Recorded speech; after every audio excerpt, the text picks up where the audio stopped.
Welcome to Flat Earth Debate, Uncut and After Show.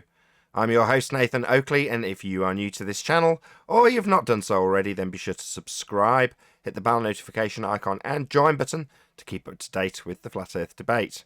If you would like to support the channel, excuse me, there is a super chat that runs alongside each of these shows while they premiere, and there's also a PayPal, Patreon and crypto link in the info box below the video. Speaking of Patreon, I'd like to shout out first and foremost my latest Patreon, which is Patrick Gunnels. Big shout out to you, my friend. Also, Banter, Will Brax, Melby Styles, Troy Shuker, Bose Nail, Samson, Maris, Mobile Max 777, Neo the One, Rob W, Open Minded, Reese Pound, Dal West Watson, Mike, Dick Earth Skeptic, NA Literalist, Maria Neelands, Unbelievable Productions, Blue Ridge Ranger, Rob H, The Real Gabster, Windrider, Liam Nedrick Jr., Abraham Mohammed, Naibai, Adrian Quintana, Skeptic936, Life is Short, Fireball X, TheFlatEarthChannel.com, Texas Mike, Edwin Johnson, Kirsten Smith, and David Wayne Foster. So a massive shout out to all of you for supporting me on Patreon. Also below this video you can get £50 for swapping your UK electricity supplier to Octopus Energy. With that I'll hand over to whoever is in Google and Discord so you can enjoy their conversation while I set up for today's live show. Talk of the town, Nathan with his YouTuber hat would be proud. Right, Nathan? What's that you say? Sorry? He was on. I said you with your YouTuber hat on, you would be proud of Ranty, right? Because he's making all the airwaves. He was even on Sam and Dan, I think, over the weekend. Oh, I see what you're doing. No, don't confuse what is positive spin. So let's say someone makes a hate video about me, I'll thank them for the advert. And if I get a lot of hate videos, well, obviously I'm thanking a lot of people for the free publicity. Well, yes and no. There's no such thing as bad publicity. Long term. Right. So long term, more people might remember a certain person's name if they're being mentioned in the media in a negative way. When they hear their name again, the chances are they probably won't remember why they remember that name. They just remember it. So in the long term, yeah. But in the short term, no. Not at all.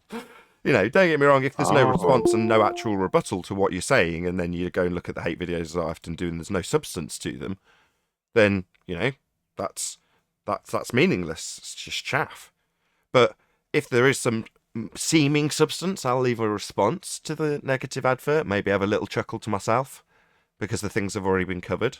But then I will think, well, you know, to the cursory glance, obviously the guy could just delete my comment or the girl could just delete my comment. Therefore, it's seeming negative. They're going to put negative spin, cast you as an idiot. Nobody wants that. Now, I don't care if there's no argument attached. It's beyond that, right? It's water off duck's back after 6 or 7. What is it, 6 or 7 years, something like that? But nobody initially wants negative advertisements, first and foremost. Nobody likes that, let's put it that way. But further to that, if there's actual arguments attached to it, which there is for our side in this instance, with the lighthouse being now nicely tied back into the Blackpool Swan, I think that's something that would grate enormously if somebody was responding to me with something that I couldn't overcome and didn't have a rebuttal for. That would grate my gears so badly. And that, but I mean, I can only assume people would be the same as I would in that respect. But you're kind of spinning it into the way I say, oh, you know, thanks for the advert. Well, you know, that's putting positive spin on somebody's negative video about me. Do you know what I mean? And that's all that the people on that side of the argument, in this instance, Cats and Co., that's all they're getting from us. Now, yeah, they've got the minor solace of lots of people hearing about them, going to their videos and going, I agree. But that doesn't last if you know that there's an actual debunking out there and you're just ignoring it. But there we go. That's just my feelings on it. Sorry, I want to say something. Yeah. It would be different. Well, get in line. Let me respond there. Go ahead. I just want to say something quickly. I'm not going to... I just wanted to say that was interesting how you said people remember you but don't know what they remember you after a certain time. Anyways, go on, Neil. I apologize. For what? Number one. Number two, I could see if he had taken no part in all the Isle of Man and all the videos he made, because now with this, he just looks like he's being deceptive to me, because he knows everything. and he's gonna come with something like this. Nah, I'm sorry. Okay, so turn your back on those people. You know what I mean? Don't need to worry about them. So why am I so indifferent? Oh, I'm Randy? not. Well, I'm just saying. okay, hold on. Back when I had my second lot of negative feelings towards that particular individual, I won't go into the first lot and shame Anthony, but nevertheless, I just turned my back. No bad words to say, just total detachment. Don't care anymore. Doesn't fuss me. So people leave me comments now. Triggered about Ranty. No, I couldn't care less. Now, the information involved in the argument, that's great. There's loads of meat on that bone. So that gets me very excited. Far from triggered. Right. It's great. It's a happy day. Agreed. It's And I the got argument. something to add to that. The spin Samadam put on was that the flat earthers are mad that Ranty turned. We shouldn't even be providing them that ammo. I mean, there's no need for it. Like Nathan said, like, why just be concerned about it? Like, and especially because we got like the winning position. So it's like even more like, why are we even taking thought for any of this? No, that bothers me. I couldn't give a crap who it was. Why should it? Ranty Why or should whoever. it bother us? It shouldn't. That's the point. That's It just silly. It shouldn't bother us. But it does with a lot Right. of people, and a lot of people feel betrayed, and I understand that. I can relate to that. But Right. I don't know. I can understand that too, but I'm just saying there really is no reason about it when you really think about it. Correct. Yeah, when you dig deep into it, you're like, well, you're letting this bother you. Now, me, am I letting it bother me? No, not in the slightest. To be perfectly honest, other than the information that I've had passed to me because of the show I run, I haven't looked at any of this. Should I say this? I've not even watched any of the videos about it. I don't have the slightest clue. I've never watched a single part of any of their claim cross their lips. Literally. Why? Because I don't watch. Why? Because I don't care. Now, when people come to me and go, look at this great proof, see, well, explain it to me. I'll just play dumb. Why? Because I've got better things to do than watch a cat's video. Am I watching ranty videos, leaving comments, telling him how annoyed I am? No, of course not. I literally couldn't care less. But I've got a show about the subject, and from that perspective, every time I sit in front of this chair at the moment, I've got loads to talk about. It's wonderful.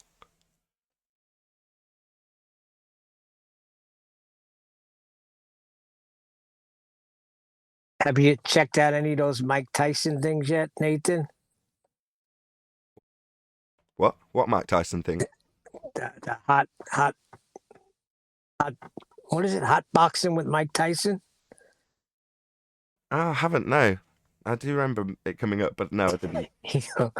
Nathan, let me tell you, he has one where he's got Sugar Ray Leonard, Tommy Hitman Hearns, and I don't know what Sugar Shane Mosley's doing there, because to me, he's not in that category with those guys.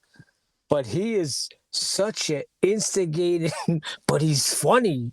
He's like, come on, Tommy, I know you want to kick your fucking ass. I'm just sitting here laughing my ass off because he's instigating a fight. And Tommy Hearns is, I mean, he's like really punchy, like his words slur. He's sitting in one position, and Sugar Ray is beautiful, you know? Still as beautiful as can be, speaks well. But it was funny. You gotta watch it though. He's funny, and he smokes weed the whole time. He's just smoking the whole time. Tommy Hearns even asked him. He said, "Mike, do you got a condition that you got to keep smoking? What is that?" He didn't even know it was weed. Anyway, you gotta watch it. It's good stuff. If I remember, I'll check it out. I've got a lot on. It's been out for a while. It's not nothing new. I just found it, but it's been out for a little bit now. But he's funny. He really is, and he's an instigating. Oh my God, he was really egging it on. He's like, God, have a fist fight. My ratings will go sky high. Yeah, I kind of understand that feeling sometimes. Who was it most recently? Arwin and someone else. I can't remember who it was. Elijah were going at it. Who? Yeah, it was funny, Nathan. You were going, poke his eyes out. That was funny. Who was it? I can't remember who it was. It was Arwin and someone. It was Elijah. Elijah. Kind of That's funny. right. Which, by the way, Elijah, I love you and everything, but you've been a pain in the ass like that. You're taking my title. It's been more often on the main show, and obviously I've got a little bit less control over the G Plus panel, so you can easily interrupt and cause chaos. So at the moment, the balance is actually slightly more in the favour of the G Plus, or in the negative, whatever the negative version of that is. In terms of the interruptions, you guys can't help yourselves. You smell blood, and you're like, I want a piece of that. I mean, I can't blame you. It's funny. When I listen back, it's funny. I In the got moment, mad it's not. because you told him to shut the F up before you ever told me that. Yeah. I mean, that's what I mean when I say in the moment it's not funny, because you're trying to keep the person who's trying to interrupt you's attention long enough, and all they're looking for is a way out. They're scanning for exits. And when someone from my side or theirs interrupts, that's an opportunity to address their question, start a new discussion. And when they're absolutely pinned to the ropes, you just want your own side to shut up. It's like the guy's absolutely getting pummeled, and you think it's time for a new question from you, or a side point, or an extra. It's like, no, just let the guy get pummeled. Just enjoy. In that case, But in that case, he was disagreeing the whole. He wanted to disagree. It's like, oh boy. In any event, The silences. it's not just the silences. It's there was keeping Rumpus's attention when it's on a really important detail about him lying about measuring a bendy tangent line back in the Isle of Man days. Like, you couldn't have done the geometry. That's the point of the Black Swan. Now it's come home to roost. Without that tangent, without it being straight, you can't do the geometry. That is the bottom line. Now, did they do the geometry? Yeah, they did. They did it in the Isle of Man. So when I've got him absolutely pinned to the ropes, like, yeah, you did draw a straight line, you get Merle going, no, you're a twat. Yeah, okay, Merle. Me taking the culmination of 4 years worth of debate about geometry of the Earth, and you think it's the right, appropriate moment to start discussing whether or not he's a twat or you're a twat. Just shut up. Realise what's happening. The guy's getting pummeled, and he's defending the rhetoric of the Western world at that moment in time. It's like, yeah, God, recognise what's going on, guys. But that's in the moment. That's how annoyed. After the fact, I listen back and go, yeah, they can smell the blood. That's all it is. I'm usually laughing too hard to come off mute. I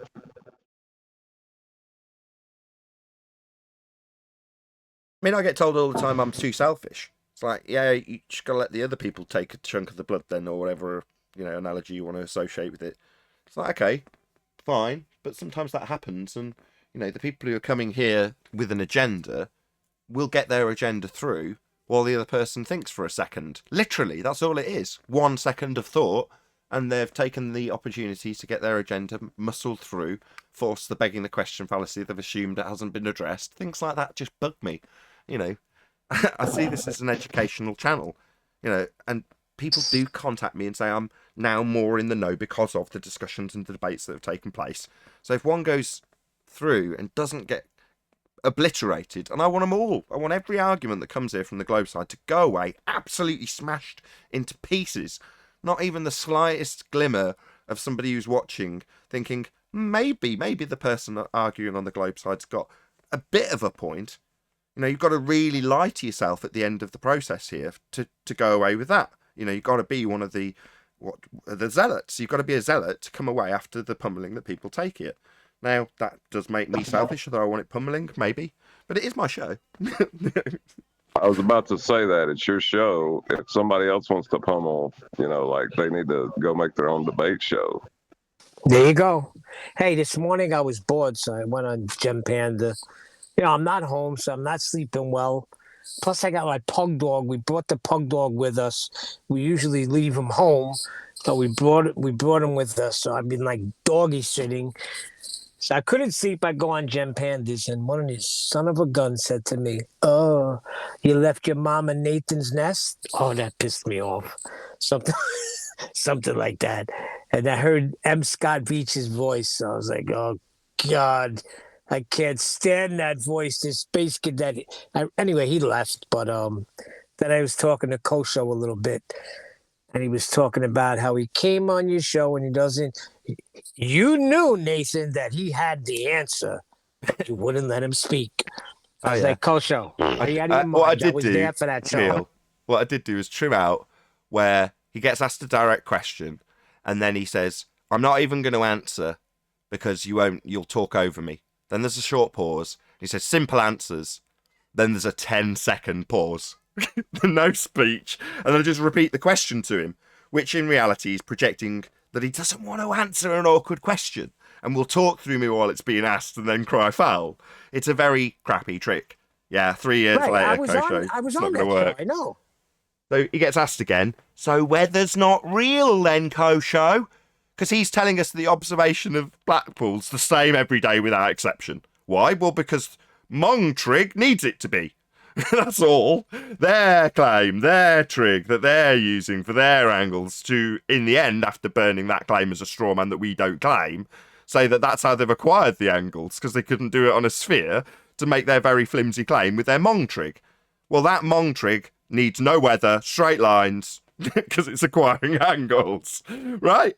So I go, "Well, weather's real, Kosho. What's weather got to do with perspective?" with his response. So juxtapose his claim in the first instance that they are burning as a straw man with something I haven't claimed so they can get their angles to burn as a flat earth straw man. He's going to imply that it's never ever different. No weather. It's like, we need to understand on the flat earth side when debating about what the globe maths claim that they're begging the question, proof of nothing, perspective hijacking earth curve calculator has refracted targets that work on a rubber ruler that move up and down with respect to the horizon, as we've been specifically told, but actually not with respect to the horizon because the horizon's refracted. We're expected to know all of that when debating with a glober. But on the globe side, when they talk about the flat earth trig we don't claim, they just assert simple trig that doesn't scale. And that's what flat earthers are using. That's what they say. They say that's perspective. No, we don't. That's just their dumbed down nonsense that they've used to acquire the angles to make their drop claims without using a geometric horizon that's in the left-hand side of the page, and they've cropped out. I mean, the standards on the globe side are pathetic. You know, you can be a complete moron and start up a globe channel, make up anything, it doesn't even matter if it doesn't make sense, and people will come and pat you on the back. So that debunked flat earth, well done. That's the standards over their side. Meanwhile, like I say, we're expected to know that the refracted targets that they're refracting with respect to the horizon, well, that horizon that they're claiming to prove in this example is Earth curve, isn't actually in the position that they're telling us it's in when they're moving the targets with respect to it, because it's actually refracted. Now, they won't mention that till 3 years later, but we will be expected to know that. Yeah? Compare that to Mong trig. Yeah, double standards, man. Yes, that's correct. And they also claim that you don't give anybody a chance to speak. And I had to tell, excuse me, if you have an argument, you will be heard. I've heard Nathan shut up people on his own panel for an argument to be heard. But if you're going to chant, then it ain't happening, my friend. Yeah, don't let them chant the same claim 15 times through the rebuttal after ignoring it, or hearing the rebuttal, then chanting it for a second time, having it responded to with the exact same words and chanting through it, which is normally the way it goes. Rinse and repeat, then chant. Well, yeah, that doesn't work. And they say, well, while I was chanting the same thing that was being responded to and I'd ignored, he stopped me from doing that. It's totally unfair. But I did say, listen, if there was a proof that came to me that was really, really rock solid, I'd be banging down your doors and everybody else's ball earth doors. Yeah. And we'll come to that Why in the live did it show. happen in here? Hold on, Neil. Remind me of that. I'm about to start a live show, but just remind me of exactly that. Banging people's doors when you've got something juicy. Just remind me of that on the live show.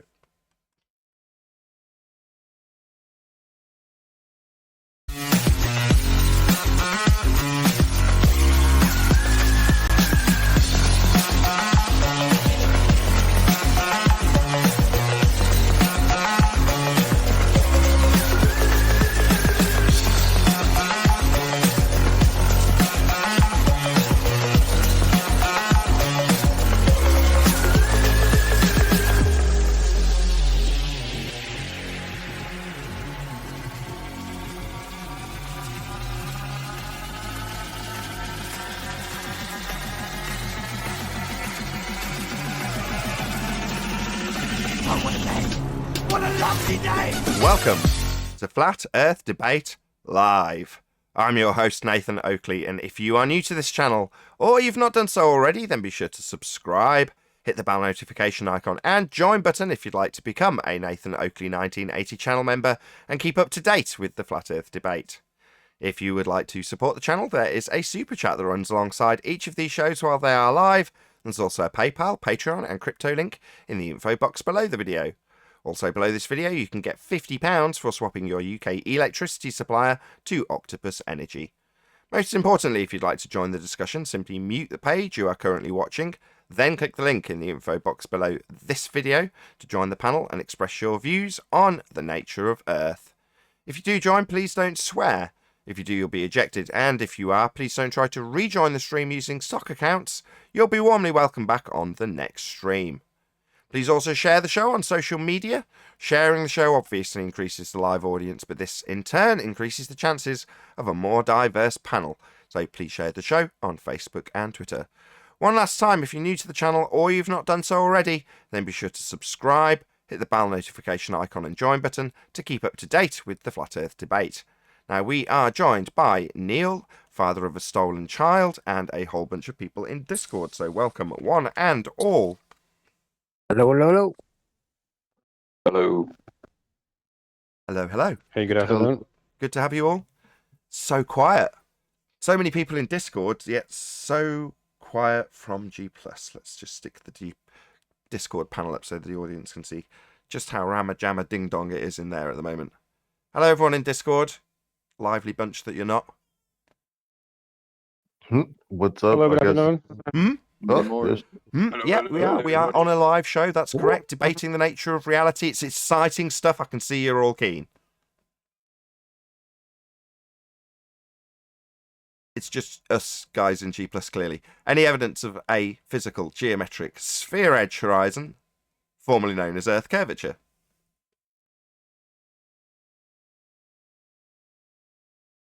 If you want to count that picture they just came out with, It's a black swan. What are you they talking claim about? it's no. Earth's curve. It's right. a black swan. Still no. You mean if I want to count that picture? We'll count it as the debunking of Earth as a sphere. Yeah, I'll do that. Well, they claim it. They claim it proves a sphere. What, when they No, they acquire don't. when they acquire angles by counting pixels, ignoring weather, and then burning it as a straw man to claim drop when ignoring the geometric physical sphere edge horizon in a cropped part of the image. It's a It joke. does not work on a flat model, Nathan. Come on. Sorry, their flat model is their assertion of Mong trig. Oh, They claim that the left side is too unclear to make a determination. So they. correct. Too unclear. You can see people walking along. What are they talking about? Unclear as in doesn't show a physical geometric sphere edge horizon formerly known as Earth curve.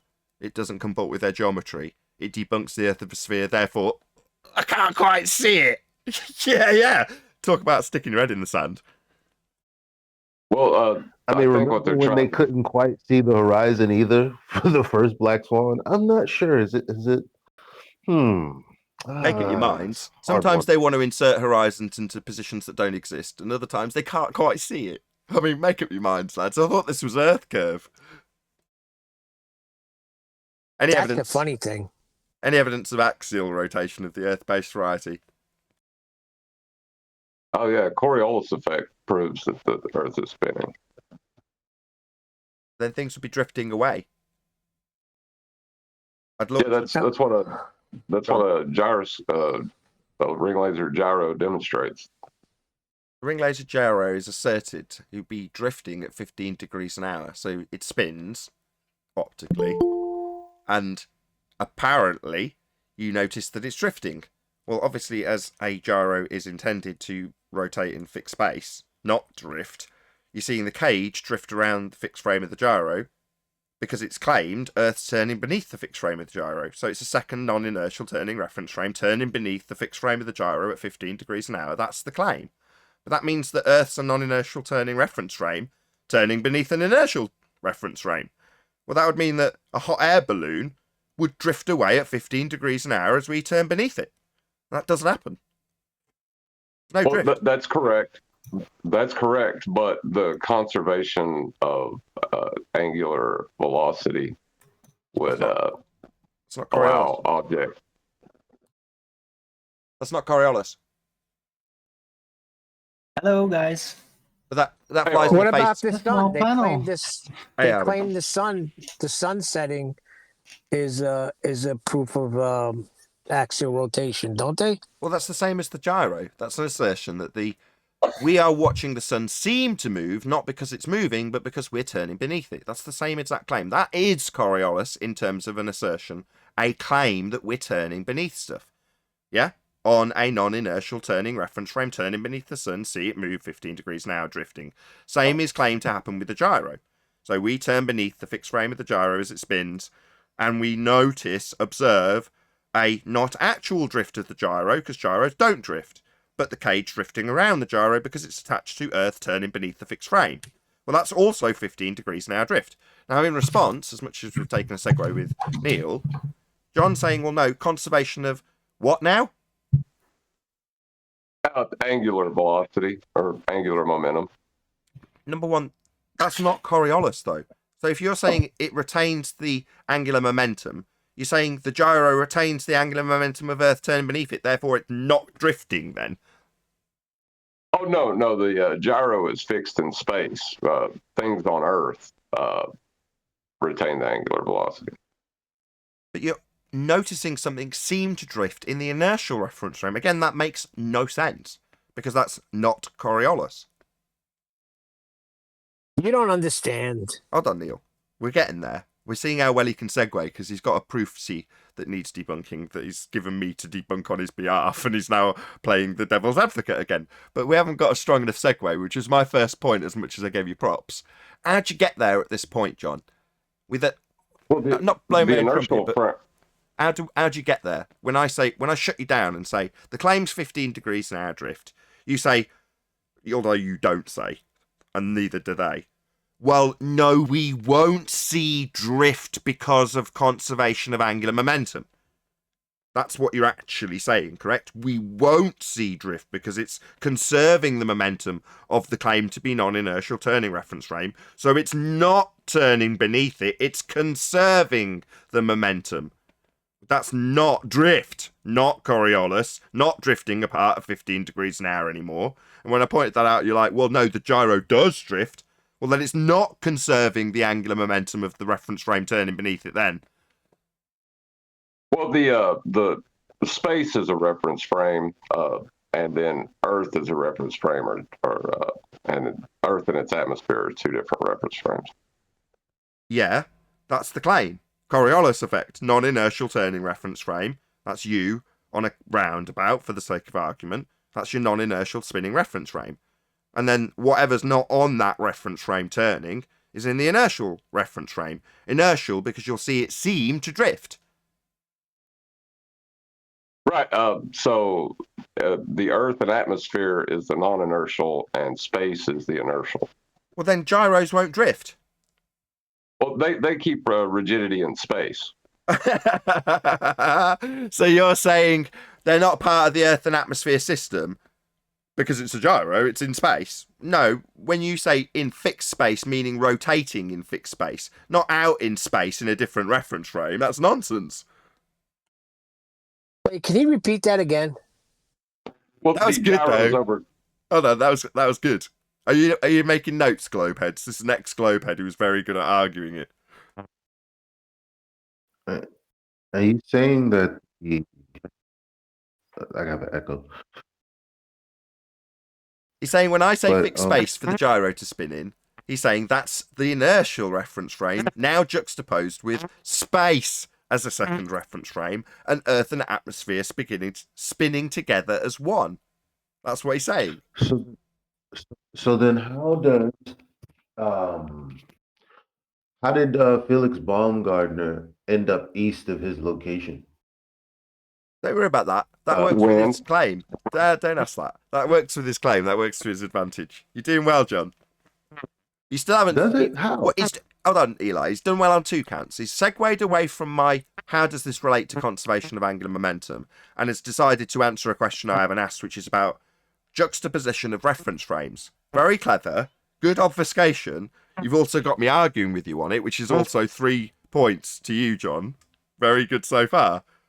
But you still got the problem that, no, atmosphere would be the inertial reference frame, and the ground turning beneath it would be the non-inertial reference frame, in a claim of Coriolis with pendulums and gyros. Well, the gyro, after it overcomes the velocity of the Earth due to the speed of its rotation, is when it becomes fixed in space. So therefore, the atmosphere and Earth are separate of that space. What about pendulum? Crap. You mean, crap? Okay. Don't let the audience know you've lost. That's Darwin. Don't ruin my moment. Don't let the audience know you've lost. You know, you're supposed to be training Globers on how to debate better and make this show a bit more fun and entertaining for flat earthers who are bored of watching Globers get pummeled. So, crap. Let the audience know that you've lost at that point, and, you know, they won't be able to come here and reach for their notes you've given them. Yeah, Come on, John. The pendulum's just an incorrect assertion. Oh, I see. So when Foucault used his gyro and pendulum, he only meant the pendulum wasn't really part of the exercise. It's just the gyro, because you can claim that when it's spinning in, quote, fixed space, that means it's in a different reference frame. Yeah, the pendulum was just a mistake. I see. Yeah. Okie dokie. Well, what's his name still uses the pendulum One as last an loose argument for end. Coriolis? One last loose end, John. So you mentioned conservation of angular momentum. Is that now off the table? Still on the table? Segued away from? We've dealt with the fixed space thing. Well, that would give you one reference frame for Earth and atmosphere, and then you can demonstrate conservation of angular momentum within that. A lack of drift. Yes, as we perceive it, for things that haven't gained the velocity to leave the non-inertial reference frame. I see. But shouldn't the proof, of Earth spinning come from the fact that we do see drift? Isn't that the thing that's supposed to be proving we drift? Proving we spin is the drift. Yes, the things that demonstrate drifts are overcoming that velocity. Come again? No, things that drift are supposed to demonstrate that we turn beneath them. That's called Coriolis effect, the not actual drift that we observe as we turn beneath things. Now you're saying that we're now arguing about the things overcoming not actual drift being proof of Earth spin. No. No, the things that overcome the retention of angular velocity. That's not a claim that's going to be proving Earth spins with drift now, is it?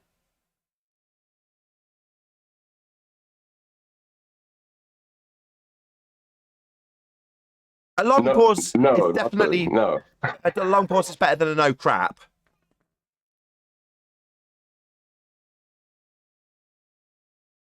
This is the time when you red herring move on to another subject. No, it's the time I repeat the question. I just repeat the question after the long pause or the oh crap. So a retention of the velocity wouldn't be not actual deflection at 15 degrees an hour to prove we're turning beneath things. You're overcoming not actual deflection in your explanation. That makes no sense. Well, the things that don't overcome the velocity of Earth do not drift, but the things that do. It's not an either-or situation. Either you observe not actual drift. So it's not that they will drift. They are seeming to drift as you turn beneath them. And that seeming to drift because you turn beneath them is supposed to be the proof we're turning, because we see things drift. Now you're saying the things that do drift will drift, like gyros, because you can easily say that fixed space is outer space, a different reference frame. But the things that don't drift, well, they just don't drift. Well, then we're not experiencing drift, because everything would drift. If we were turning beneath it, it would all drift. Yeah, that's why things have to reach a certain velocity to leave the Earth system. I see. But in the claim of Coriolis effect, the sun is fixed in that description. It's not moving at all. We're moving with respect to it. That's the effect. So you're saying it depends on the velocity of this claimed to be, in the example of Coriolis, fixed position of the sun that only moves because we turn beneath it, as per the Coriolis claim. You're saying that it depends on the velocity of the sun in the example where it's fixed?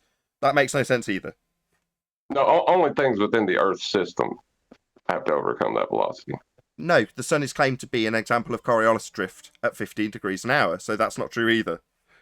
Not doing well. No, the sun is an example of Coriolis, but things within the Earth system have to overcome the velocity. I see. So what you're saying is this effect of not actual drift would extend all the way out to the sun 93 million miles away, but simultaneously some things within the Earth system will drift and some things won't. It just depends. Yeah, it depends on whether they're able to overcome the retention of angular velocity. But the retention of angular velocity when referring to not actual drift, none of these things have got any drift. But we're talking about their retention of the velocity of the experience of them not drifting. Third time, that doesn't make any sense.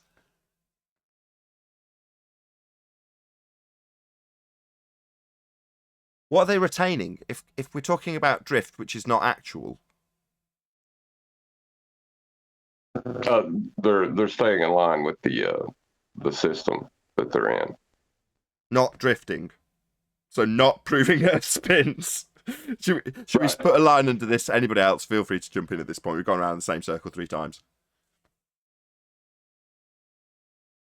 The things within the system don't appear to drift, but things that can overcome the velocity will appear to drift. Write that down. Marvelous proofsy for a globe. So concise. I'm convinced. I have a question, may I? That man, go ahead. A question is there a difference between drifting and deviation, or are those two things are quite the same? Depends who you are, really.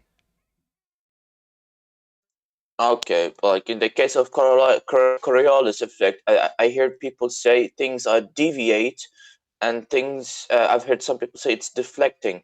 Which one is correct? Same thing. It's not actual, Okay, though. same thing. It's apparent. Both of the descriptions could be used, both those words, so long as in the case of Coriolis you use the word apparent first. I see. Thank you. So just to round out, because most people don't understand what Coriolis is, the deflection being described, I will now describe by way of an apple hanging from a tree over a roundabout. So you get onto the roundabout and you spin it.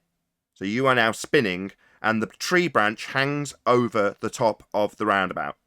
Now, as you move on the roundabout, you look at the apple and it looks like it's coming towards you. And then as you pass underneath it, it looks like it's going away. Now, you could say, well, it is. If it was low enough, you'd smack into it, and that is correct. However, the effect is that the apple's moving towards you. No, it isn't. You're moving towards it. That's Coriolis effect. So when you describe not actual deflection or drift, that's the drift of the apple, which is stationary, it's not moving. Hence, apparent deviation. It's apparently deviating towards you, when in reality you're turning underneath it. So when they say conservation of angular or linear momentum, number one, where'd you get a radius value? Just because we didn't get that in. But number two, you're talking about an effect of something that's not actually moving. In this example, you're saying, well, the apple retains the velocity of the roundabout. What the bloody hell are you babbling about? The apple's not moving. And the claim proof that we spin is that the apple, which isn't moving, seems to move because we turn under it. That's the claim from the globe side. Now, the fact that we do not experience that requires a lot of waffle from the globe side about how we'll retain velocity if we're a moving object with relationships to Earth and atmosphere that are spinning together. There's a whole load of bullshit that justifies why it doesn't drift. And that's their claim. They claim it does. Any evidence of a self-perpetuating molten iron core at the centre of a presupposed spherical Earth? They're still digging to find it. Some people are, anyway. P waves and S waves, I hear.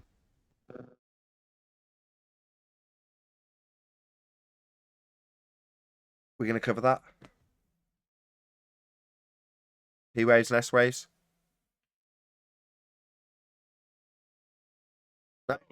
Yeah. P waves, S waves, therefore globe. Okay, you're going to play that position. Okay, Right. but they got it wrong. Yeah. I have another question. May I? That doesn't work out. It's not a good prediction. That's not really proof. You know, you Correct. can make any prediction, but if an actual test to confirm it contradicts the prediction, then it's not much of a prediction. Correct. That draws a line under that. Zetman, yes, you can ask a question. That was a very short and concise demolishment of the molten iron core claim with P waves and S waves. Go ahead. Sorry. So I've seen videos on the focal pendulum in the Pantheon Paris, and it shows that after like a while, like it shows like it's taking a different path according to its own stage. What's the cause with that thing then? Why does it like change its motion direction? Who cares? It's a man-made device. It's a parlor trick. Okay, so it's a It gimmick doesn't then. do anything. Yeah, it's a parlor trick. Yeah, we're Okay, not thank you. asserting we know the cause of that, but they are, and they're wrong. You The know, cause of what? It doesn't do anything. It's just a swinging pendulum, and then look at it and imagine how the Earth is turning underneath it. That's the only thing it does. There's no actual thing that actually causes anything about it. as soon as you have a No, cause... go actually. Go on, Zetman. Yeah, Go but ahead. but the one in the Paris, there is like a ring around the pendulum area where it swings, where basically it marks which direction the pendulum was swinging, and it takes always like a clockwise direction and in a certain consistent rate. So that was my question, but I don't think like people imagine it; they see it do so. Yeah. Well, What- if you give it a certain swing in a certain way consistently and you know how to repeat that, yeah, it's gonna show a cyclical pattern.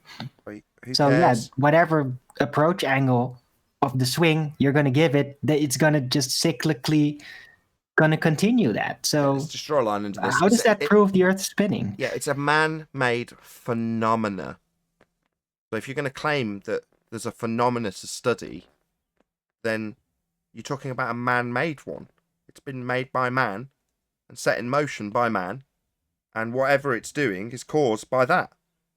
Because you don't come across naturally occurring swinging pendulums and go, I wonder why they drift. That doesn't happen. It's a man-made device. Hey, Chocolate. Right. Or Brian, sorry. Hey, Joe. Ryan. And you'll never manipulate. Hey, Nathan. Sorry. Hello. Well, let me just answer Zetman. Just go and watch prior to last week's 5 episodes of Ballbusters, which cover science and the scientific methods. Okay. So the reason I suggest I any will. of those last 5 shows is because understanding what science is would answer your question. So you'd recognise that within your question, you're asking me to give an explanation for a cause and effect relationship. And the cause and effect relationship that's being asserted is effect, gyro or pendulum drift, and cause Earth turning beneath it. That's the cause and effect relationship.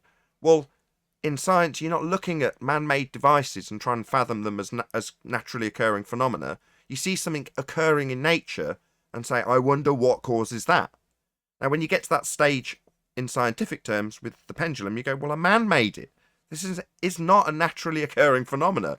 Why? Well, because like with the discussion with John, when I say, what about anything we observe in nature? Drifting. Well, no, it's conserving the momentum. And so it goes on.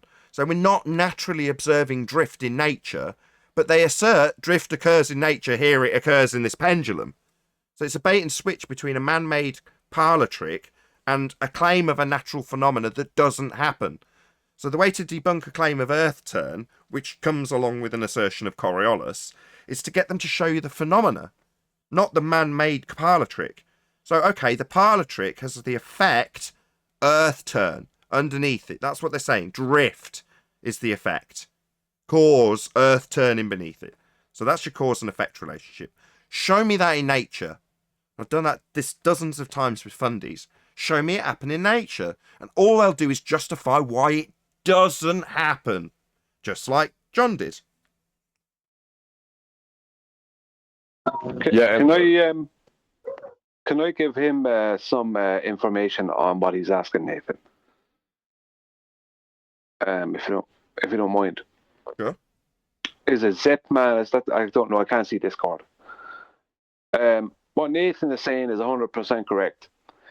What you see with that pendulum is a parallel trick, because that pendulum is there is either a person who is assigned to make sure that pendulum keeps swinging in one direction, or there is an electromagnetic motor that makes sure it does that, or there is inside the brass bottom, there is lead inside that, and you can cause it to swing in one direction more if you have a little bit more lead on one side than on the other. So the whole thing is a complete and utter farce. So when they say that proves the earth is turning, it doesn't. It proves that there is a scam actually taking place. You can check out the one in the Los Angeles Observatory. They have an electromagnetic motor. They have to keep it moving and in the same direction. If the earth was turning and moving, then that pendulum wouldn't have to be started, would it? It would move by itself, but it doesn't, unless there's somebody keeping it moving and making it moving in the direction they want it to move, or there's an electromagnetic motor that will stay completely stationary. So anytime you see anything that's a pendulum staying stationary, that's proof the earth is not moving. What do you say if they say the natural phenomenon is the movement of the stars?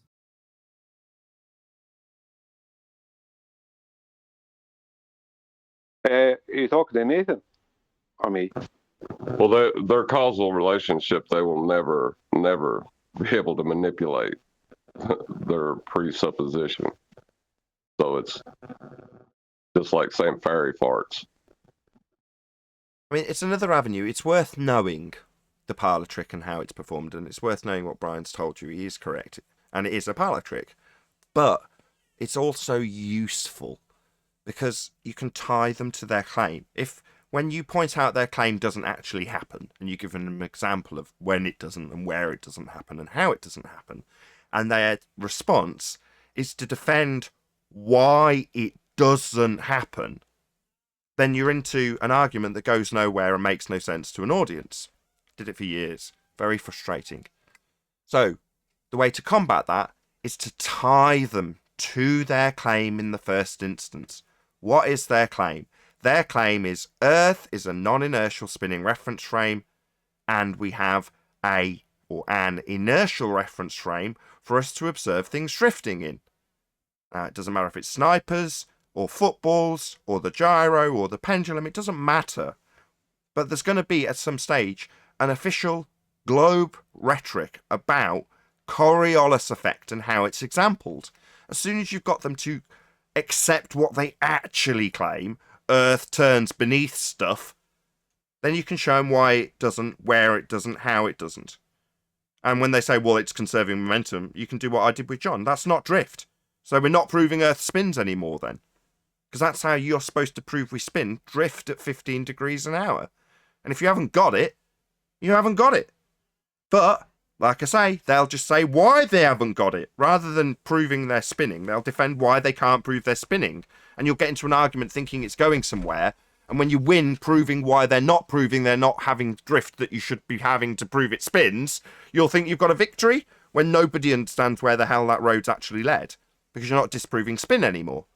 Take it straight to the phenomena. Show me in nature where we observe drift.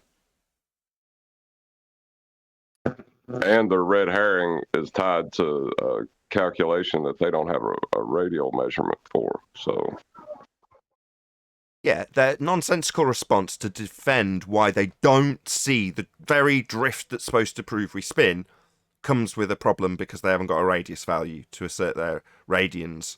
So they're not going to get away with that either in response from this point forward. We can draw a quicker shortcut to the end and getting them back onto showing us drift in nature. Your claim's drift. Coriolis is your claim. Don't have to like it. Yeah, we know we've debunked it. Yeah, we know that you like to argue about why you don't have it. all day long. Any evidence of the distance to the sun? Nope. No distance, no position, no physical nature, nothing.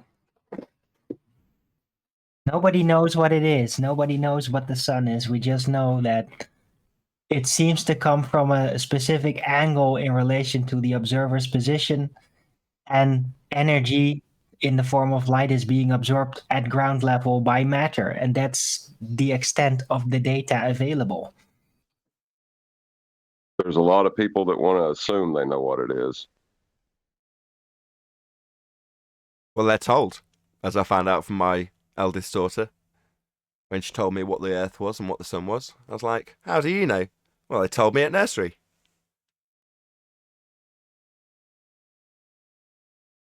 Get them while they're young. Hey, now hold on a second. This reminds me of a part in The Godfather when Frank Pantangeli's telling Michael, well, Jesus Christ, Mike, let's get him now while we got the muscle.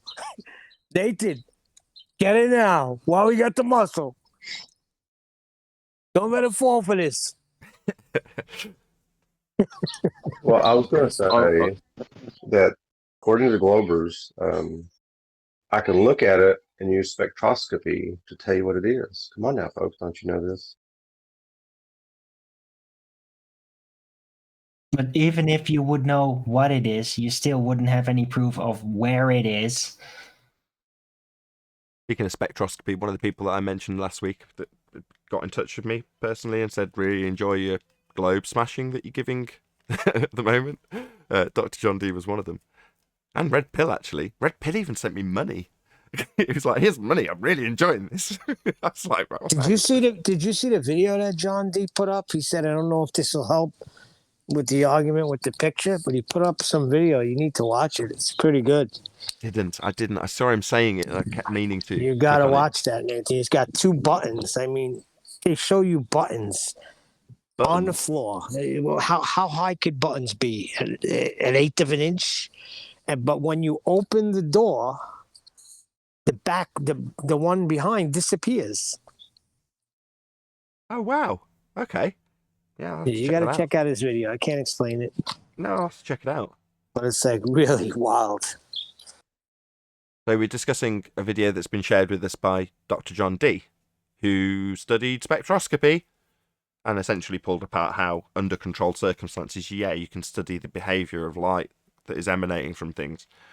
But that's when you've got a nice sealed container and you can study precisely what's in it, as opposed to look through the vast emptiness of the air and all the crap within it to look at something in the distance that you've assumed is a burning ball of gas and measure that's light. That's a very different tale. So that's stellar spectroscopy.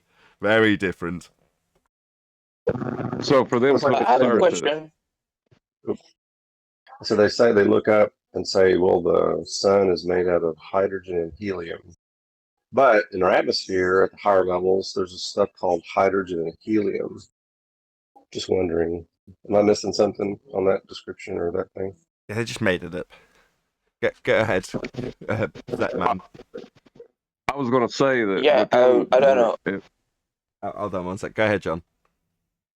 I was just going to say, so within their begging the question of saying spectroscopy, are they asserting a container that the sun is within to make that claim? No, I'm saying that when they have do a laboratory environment. No, standard spectroscopy, as studied by PhD Dr. John D, is within controlled circumstances, all of which disappears when you transition over to stellar spectroscopy, where they use the assertions of spectroscopy to make assumptions about lights in the sky, which aren't being looked at under controlled circumstances at all. No, they're atmosphere, in quotes, air that's sphere-shaped that they're looking through by presupposition. Yeah, that's going to have an effect. Well, the only point I'm making is, you got the control conditions. If you're saying something's made out of something and there's stuff in between that you're trying to look at, saying that, it's in between it, and that's what this thing is made out of. How can you got to eliminate the stuff in between it to really say what's in between it or what it's made out of? Does that make Correct. sense? Much better That's the phrase that control time. environment. Yes. Oh, absolutely correct, Paul. Yes, and you just phrased it much better that time. Yes. Go ahead, Zetman. What was your question? Yeah, I was just wondering a little bit regarding the container or like something similar to the dome. Is it possible to have a spherical container that contains a spherical object and it can maybe hold the atmosphere as in a spherical shape? Is it possible that the heliocentric assertion of sphere-shaped air is actually contained within a container? You can't have gas Yes. pressure. I mean, if they're asserting that it's sphere-shaped, regardless, and they're going to keep hold of that, I can't answer for them. I don't know. Right? What I do know is you can't have gas pressure without a container, and it takes the shape of its container.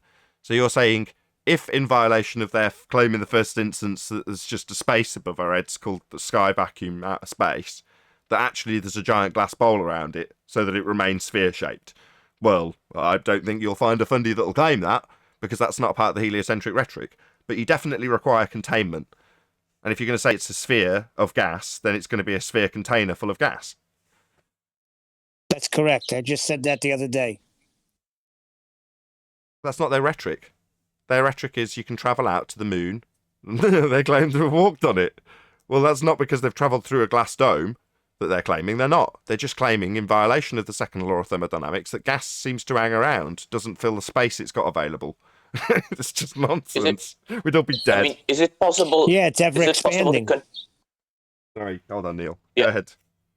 Yeah, I was saying, is it possible that the container is a little bit far away that contains the sun and the moon as well? No idea. Okay. The thing is, we've all been lied to about what the sky is. So the sky is claimed to be a vacuum. But beyond that, those claims from those sources, what do we actually have? So we say, well, it can't be a vacuum because we'd all be dead. Gas expands to fill its space, and that's a space. You even called it space. So gas would be filling it, we'd all be dead. Based on the size and scale, it would have fucked off a long time ago. So we definitely know it's not a sky vacuum. Okay, great. So we're all in agreement. Definitely not a sky vacuum. We've been lied to on a massive scale. What else do we know about the sky to draw any further conclusions? Hands up, beyond what you've been told by NASA, who knows anything at all about the sky? Don't give me crap about clouds either.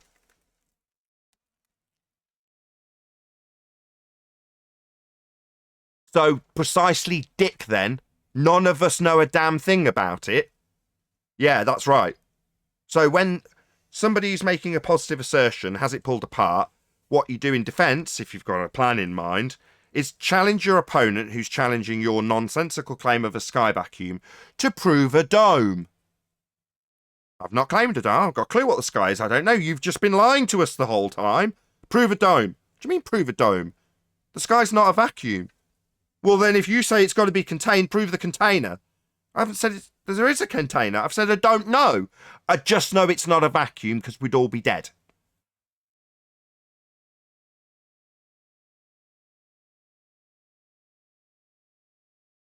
Any scientific evidence of gravity?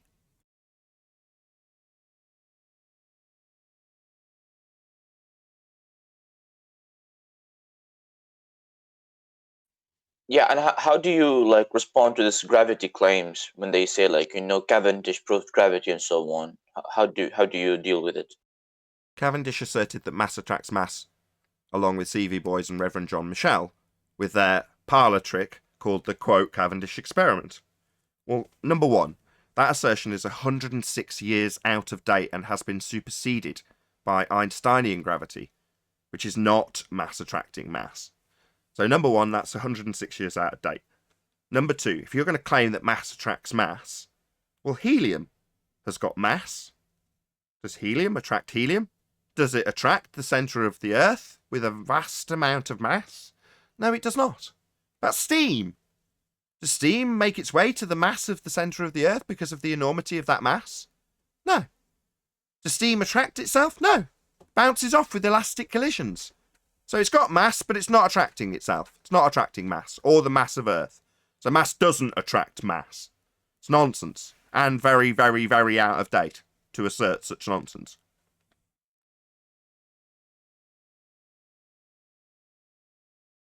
Any single viable hypothesis from any of the fields of astronomy, cosmology, or astrophysics? Sorry, can I just say something on the last topic? I couldn't get to the phone, Nathan. Just before we Hit the move button. on. Go ahead. Very quickly. Albert Einstein, the problem you have for this man asking is there's loads of people out there who are on the globe side who think that gravity is a force. But Albert Einstein stated back in 1915 that gravity, this thing that they're calling a force of gravity, is not real, and that it's just an effect of acceleration. Because Albert Einstein states that the ground is always accelerating up towards you. You don't fall towards it; it accelerates up to meet you. So he threw mass attracting mass out the window. So people need to learn about what Albert Einstein said, not what this force of gravity is. Because Albert Einstein stated that there was no force of gravity, there was no mass attracting mass, that there was only effects of acceleration. So what's wrong is that on our opposition side, you have a huge amount of people who never learned about Albert Einstein, and when they do go to learn about Albert Einstein's theory of general relativity, they're not able to understand it. So they just revert back to this mass attracting mass nonsense. There is no mass attracting mass. Gravity, even if you go and learn about Einstein, you will see that Einstein actually said gravity is not real at all. He didn't state that gravity was anything. He used the word gravity or the word gravitation simply because that's what people accepted at the time. He had no belief in it whatsoever. And mainstream science at the top echelons accepted his theory. Now, I don't agree with it. I know it's a lot of rubbish. It's all mathematical. His stuff is all mathematical as well. But he's far ahead of the people who are on our opposition side. I think it's just cloudy. Well, Neil. what proof do they have about the Earth accelerating up? Do they have any proof of that? No, they have not. But that's Okay, the point. thank you. The point is that this mass attracting mass, as Nathan said, he's 100% correct. It's 106 years out of date. So forget all that. Einstein's theory of general relativity is what's current, and they're trying to throw that out there as well because they can't prove that either. So it comes down to what they can prove, and they can't prove any of it. But even though they can't prove any of it, anything to do with mass attracting mass is dead 106 years ago. Thanks, Nathan. No problem. We have Yep. evidence that mass attracts mass, and What are you going to go with, your stupid ball again from a building? Go Really? on, what's your evidence? Go ahead, Sam. Cavendish is not mass attracting mass. That's fine. What is your evidence? Go ahead. A few hundred or thousands of experiments which prove mass has some effect on other masses. I can present one of them if you want.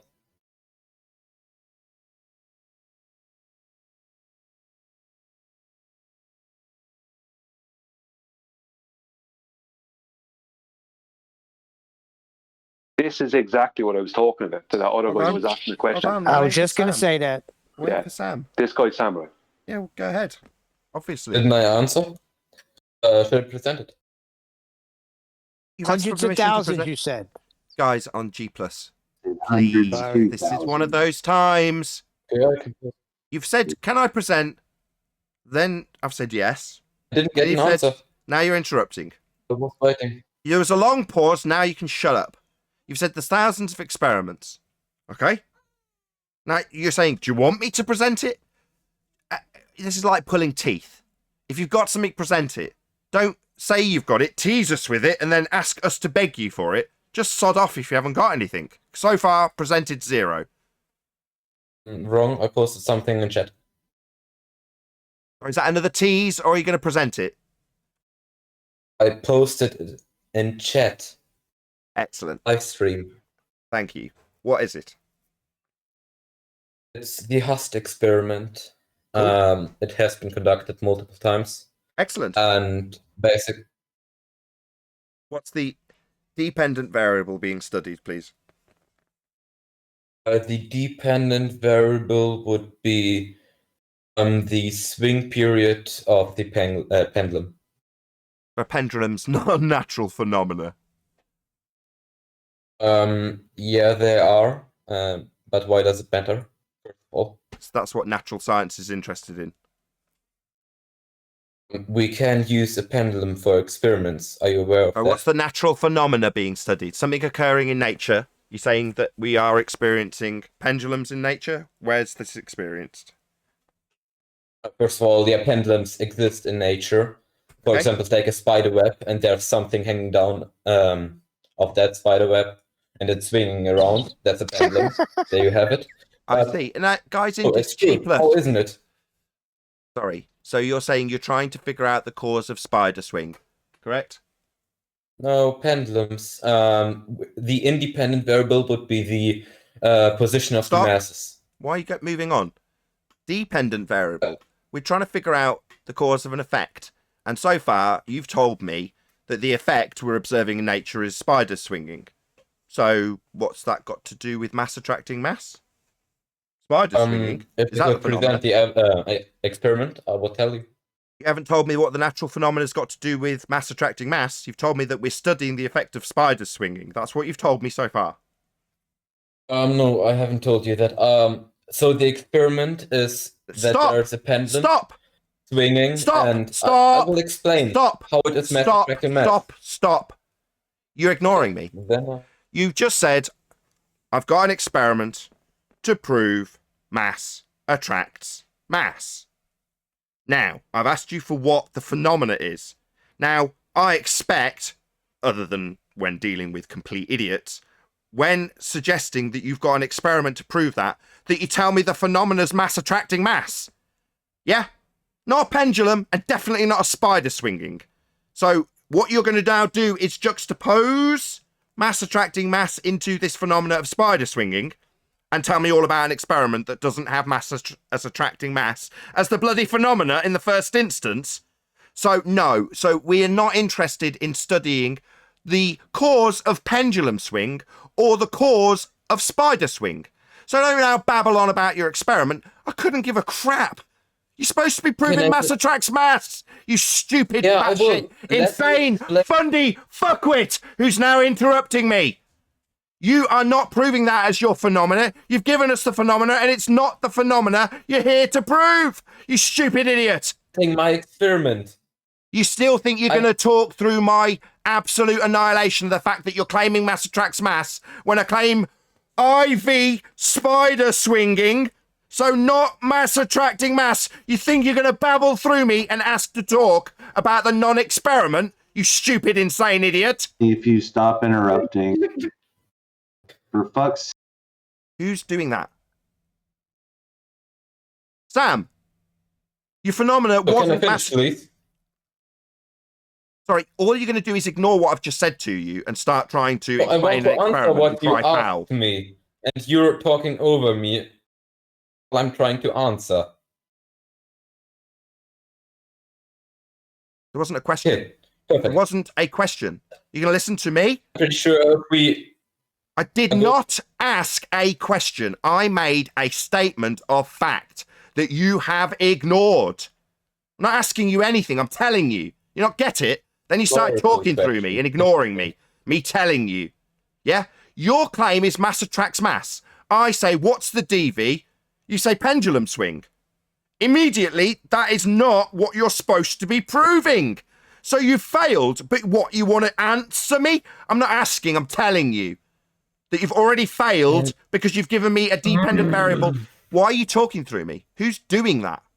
Is that Samurai getting pummeled, doesn't like the statement of fact that annihilates his stupid claim because he's supposed to be claiming mass attracts mass as a phenomena in nature? It is mass attracting mass. Can I explain how it is? Sorry, can you explain how this phenomenon that isn't mass attracting mass is mass attracting mass? How do you know it isn't mass attracting mass? Because you've told me it's swinging spider, you stupid dipshit.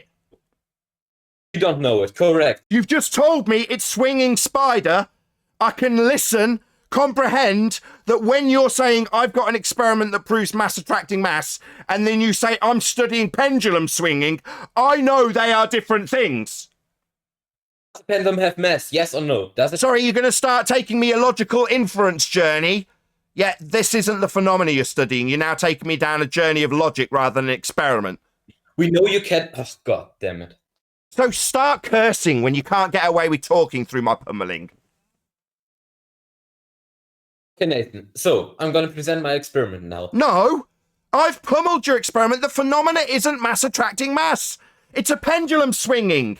Now you're going to give me a route of logical inference. Well, is this that? Well, if this is that, then logically this is that. Therefore, pendulum swinging is mass attracting mass. That's what you want to do. I've stopped you, and you haven't acknowledged my statements. You've just fucking muted every single word of it so you don't have to respond. And now you're at the I want to talk about the experiment anyway stage. Need to be fundy muted. What's going on in Discord? Nathan, I'm responding to you now. Sorry, You're Sam, not what's going on? Me. What's going on? Somebody's I'm white trying knighting to Sam. respond to you. Somebody But you won't shut up, Nathan, for someone to answer. That's what's going on in Discord right now. Is you won't shut up long enough for anyone to answer anything. Sorry, are you moaning that when I make the statement of fact that mass attracts mass as a phenomenon? So you're now the guy white knighting's now interrupting me. So you're going to try and actually get away with the same thing he is. I'm explaining. So for the audience, I've attempted to explain the argument and the statement of fact that came in conclusion to the argument, and he's now fundy muting me whilst bitching that nobody in Discord's getting a chance to speak. When it's the fifth attempt to give the closing statement in this regard. The closing statement that was responded to with, can I give you the experiment then? Why, when I've just made a closing statement that would eliminate the need to do that? Why is Solaris white knighting for you? How it is, please. Beg me, you little bitch. Right? I've taken apart your argument. You're supposed to be proving mass attracts mass with an experiment. Your experiment starts with the dependent variable of pendulums. And every time I point that out, this is what I get. I get you talking through me and ignoring it.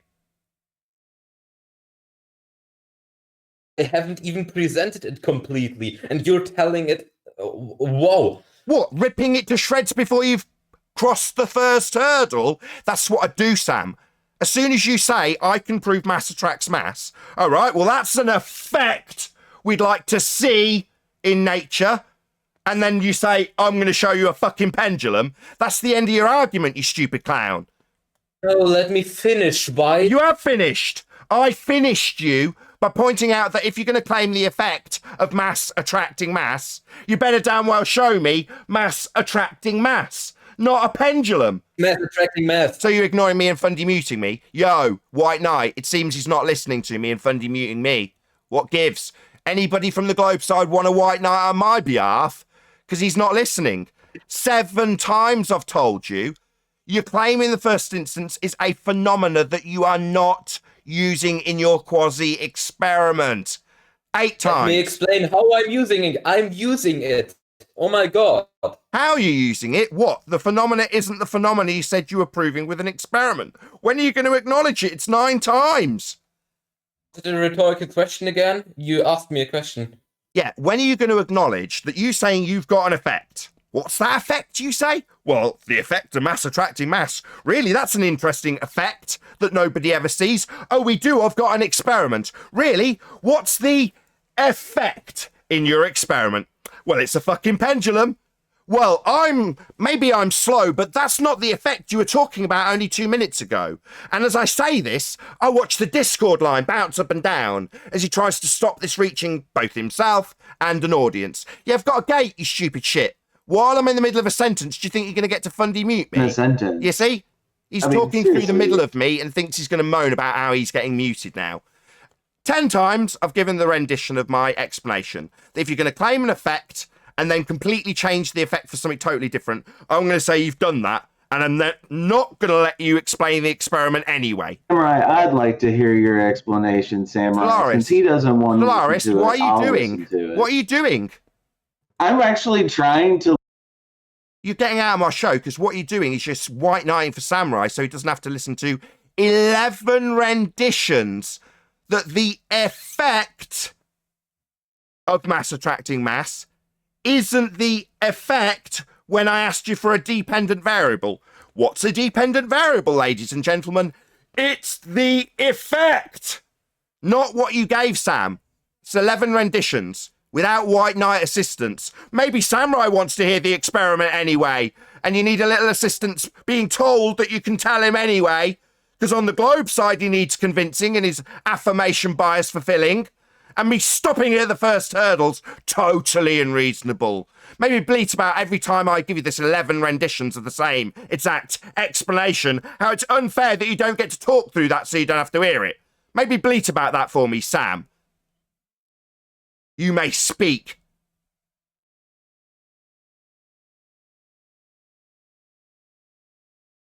Oh, I'm allowed to talk, finally. So can I present my experiment and answer? No! Just Are you stick it full. stupid? So I've just spent 11 attempts explaining why that wouldn't be necessary based on my closing statement, not question, where I point out fact. The effect of mass attracting mass is going to be the damn DV if you're claiming an experiment. It's not going to be anything else other than that claim of that effect. You haven't given it, therefore you failed. Should you give the experiment anyway? Or maybe Fundy mute me so you don't have to listen to it for a 12th time. How could Fundy muting how was me, it right? possible Fundy for me muting to me, give please. Fundy an muting me, Sam. explanation to you? You Fundy muting me, Sam. Decided that the 12th rendition's too painful. Without a white knight, you're going to Fundy mute me. What's going on? Do you need it a 13th time? Gosh. So, it is mass attracting mass, mass having an effect on other masses, because the pendulum, which is swinging, has mass, and the masses, which are placed in different relative positions, Sorry, have mass also is? mass. Because Sorry, mass is? What mass is? stainless steel balls. Balls, plural? So we've gone from a spider to 2 balls. What are you talking about? Where's this observed in nature? Things falling down. A pencil has mass, it's falling down. Sorry, what the fuck are you babbling about? Pencil fall down? Is that something natural? You know, pencils are natural. What are you babbling about? We've gone from a swinging spider being the justification for pendulums to 2 masses in a parlour trick being actually, yeah, that's mass attracting mass. Naturally, pendulums appear in nature and attract one another. So what? This 12 attempts was to juxtapose your belief that 2 pendulums in a man-made construct is going to substitute the idea that we don't see in nature that mass attracts mass. Yeah, I've pulled that apart 13 times now.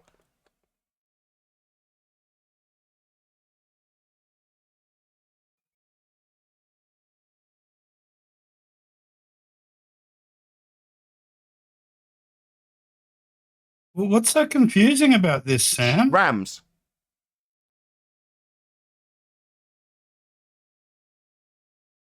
No white knights to save you anymore, Sam. Should I talk, or why is it quiet? What? Why was there a 25-second silence after I made the closing statement for the 13th time? Because you've got nothing when I point out that your phenomena isn't the phenomena you're talking about, and when you try and give me a ham-handed segue to claim it's a phenomena with spiders swinging, I point out that definitely isn't mass attracting mass.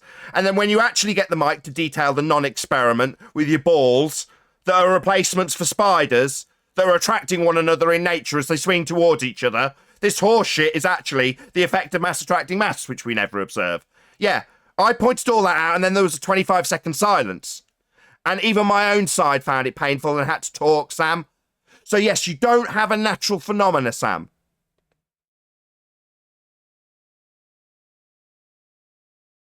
Maybe ask me after this little silence if you've got permission to talk, you dumb shit.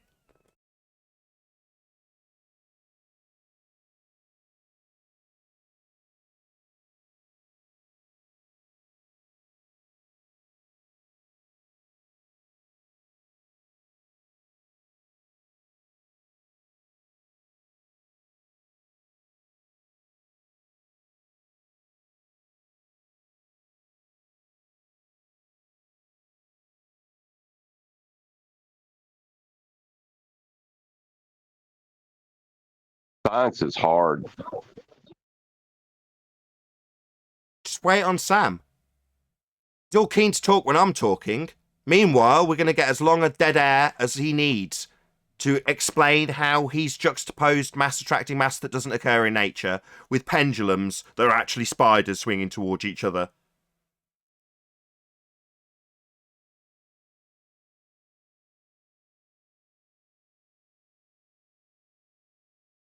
Well, that'll be the 3rd silence in a row, Sam. Yeah, that's what you get when you come here, Sam. You get to make your stupid claim and then potentially talk through it while it gets humiliated by a flat earther. So immediately now I'm talking, I notice Sam's got his mic wide open straight away. Come off mute the moment I started talking, didn't you, Sam? I'm waiting until you're finished.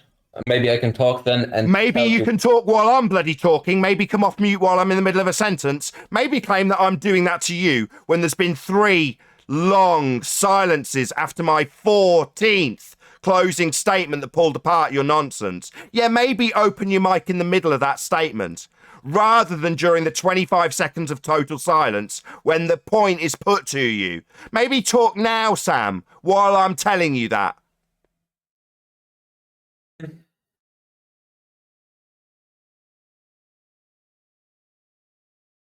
Do you want me to tell you why it is mass attracting mass? Mass having an effect on other mass? Maybe ask and then keep talking. Do I want to tell you why something that is not mass attracting mass is mass attracting mass? No, because it isn't, and it wouldn't need explanation if it was. It would just be mass attracting mass. It wouldn't require any explanation. It would just be the dependent variable. That's the 15th time, Samurai.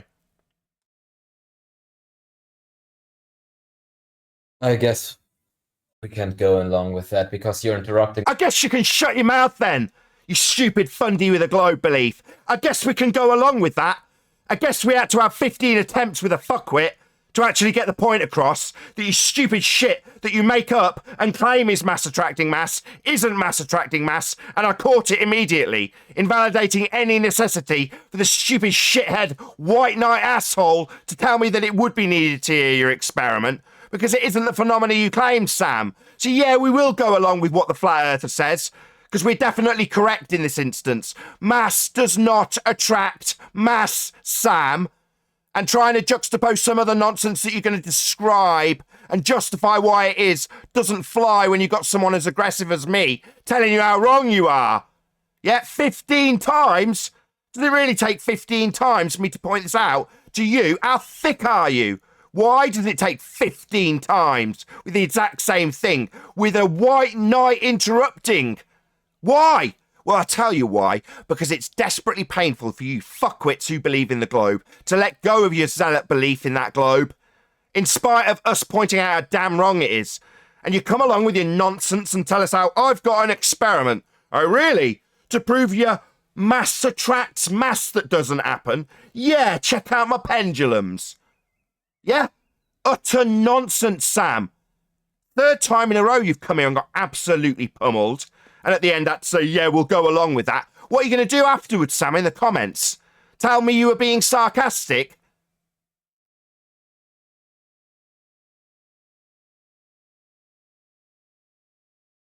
Yo! After your last absolute pummeling here, Sam, you told me when you made it explicitly clear that every one of those claims made by Cats, Ruhif, Gem Panda, all of those people who've claimed geometric horizons at the Isle of Man, Samurai, I trimmed you out telling us, in no uncertain terms, that no glober has ever claimed that. That's a quote from you, Sam.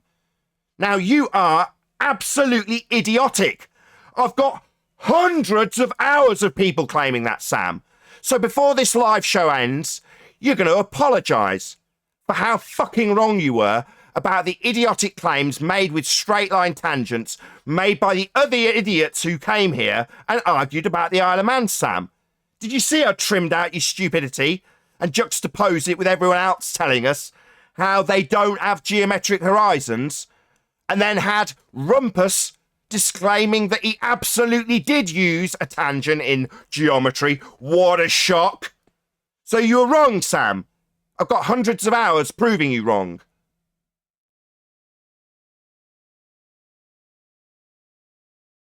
Sam, I'm looking for an apology. You told me nobody claims the geometric horizon is Earth curve.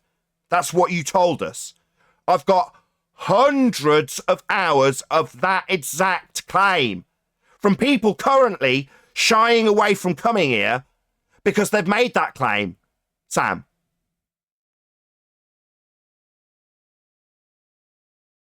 You were wrong, Sam. Have some humility. Yes, absolutely. Every glober who came here during the Isle of Man discussion claimed we had a geometric horizon.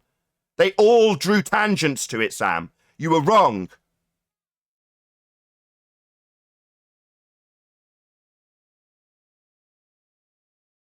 Have I got to say this 13 times too as well, Sam?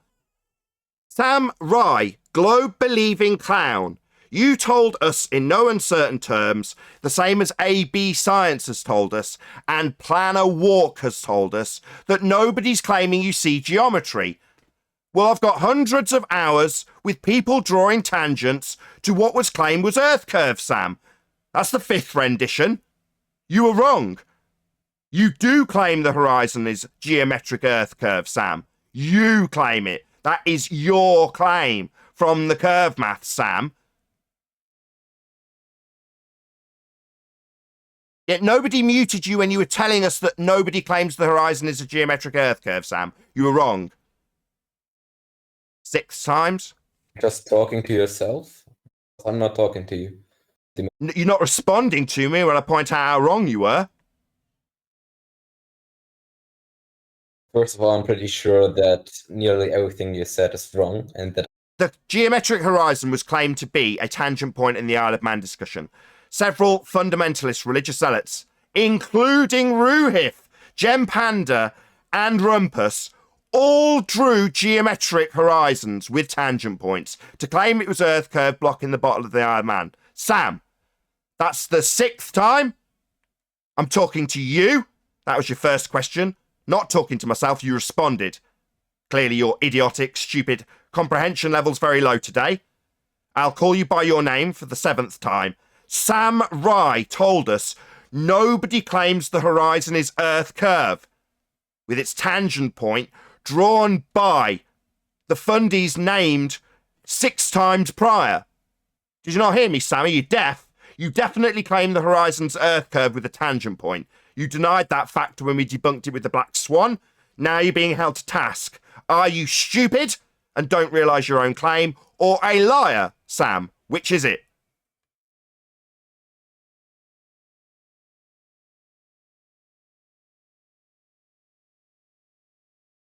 Holding the live show open for you, Sam. You told my audience nobody claims the horizon's a geometric Earth curve. That's what you told us. Now I've named specifically people who have.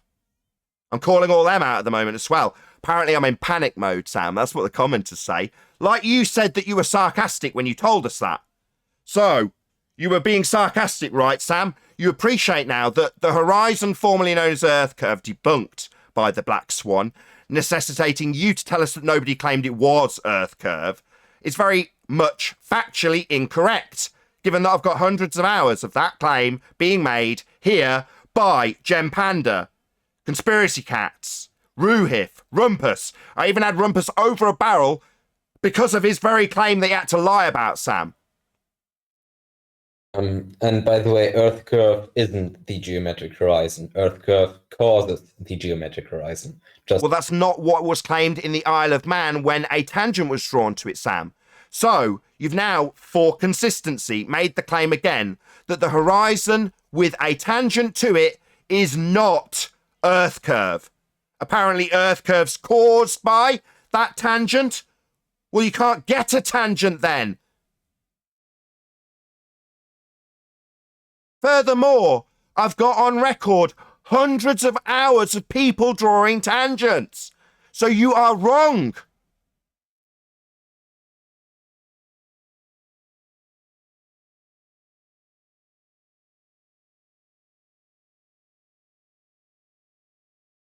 Sam, other than chanting your fundy belief that's been debunked 8 times, I'm looking for an apology, Sam. I've got hundreds of hours of people drawing tangents to that horizon and claiming it's blocking the Isle of Man. You are wrong. Absolutely, it is the claim in the first instance that geometric Earth, sphere, horizons block things. That's your claim. You're saying nobody claims it. We claim the horizon's actually an apparition based on that geometry we can't see. No, that's not what was claimed here, Sam.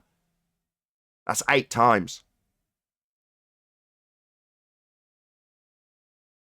Do you want to chant your fundy belief again that I've pummeled 8 times?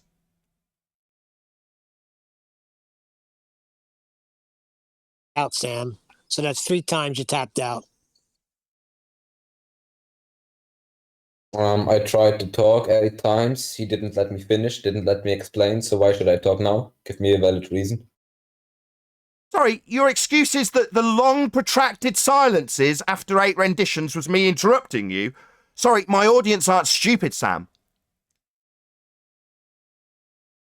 To do the geometry with a tangent asserted at the Isle of Man, several people, named specifically, drew tangents to what they claim was Earth curve horizon, Sam.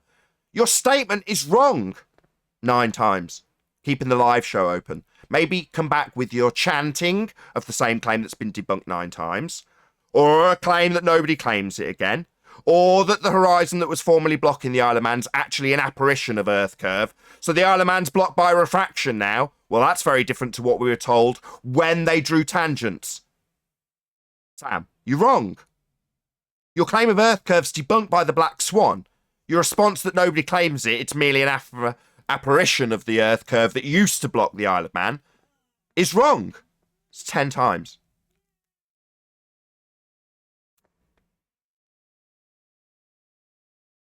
Just note for the audience, I'm not interrupting you, and this is another one of those protracted silences, Sam.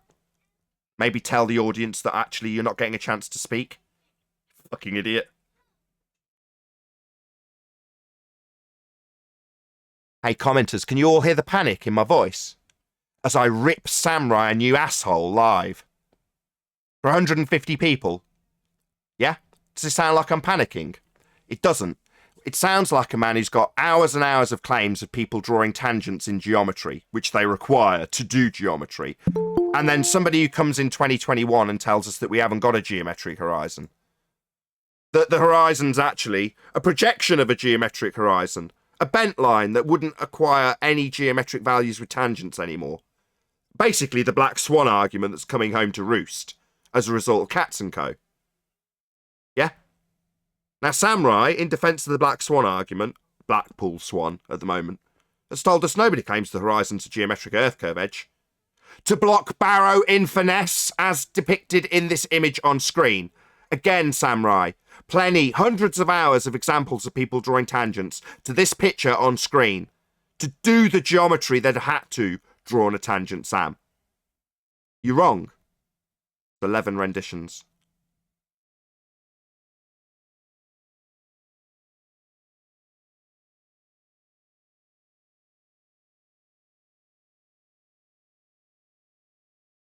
Hey. Sam? You gonna say something? No, back on mute. Stunned silence. Come off mute. Don't say a word. Go back on mute. You were wrong, Sam. Your entire claim is that the horizon is Earth curve, Sam. Geometric in nature. It needs a tangent to do geometry. You were wrong. Nathan, the Earth curvature causes the geometric and the apparent horizon.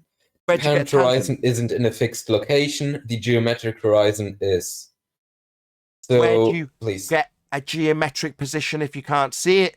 That's the Black Swan argument. You just told me the geometric horizon. That doesn't exist. No, it's your point again that I can see it, that's why it's false? Like, can you see atoms? Can you see stuff like that? What, the geometric horizon? Yes or no? Yes, they exist. So sorry, please, geometric horizon. It's not an argument to say I can't maybe see keep babbling after the question. Maybe if you keep incessantly talking, it'll seem like you've won the point when you ask a question that never gets a response. So can I see the geometric horizon like atoms? No. So it's not capable of performing geometry as was done at the Isle of Man and at Barrow in Finesse on screen now. So your claim in the first instance is that you can do geometry that requires a tangent. And you're saying, no, we haven't got a geometric horizon. So you haven't got a tangent to do geometry. That's the Black Swan argument.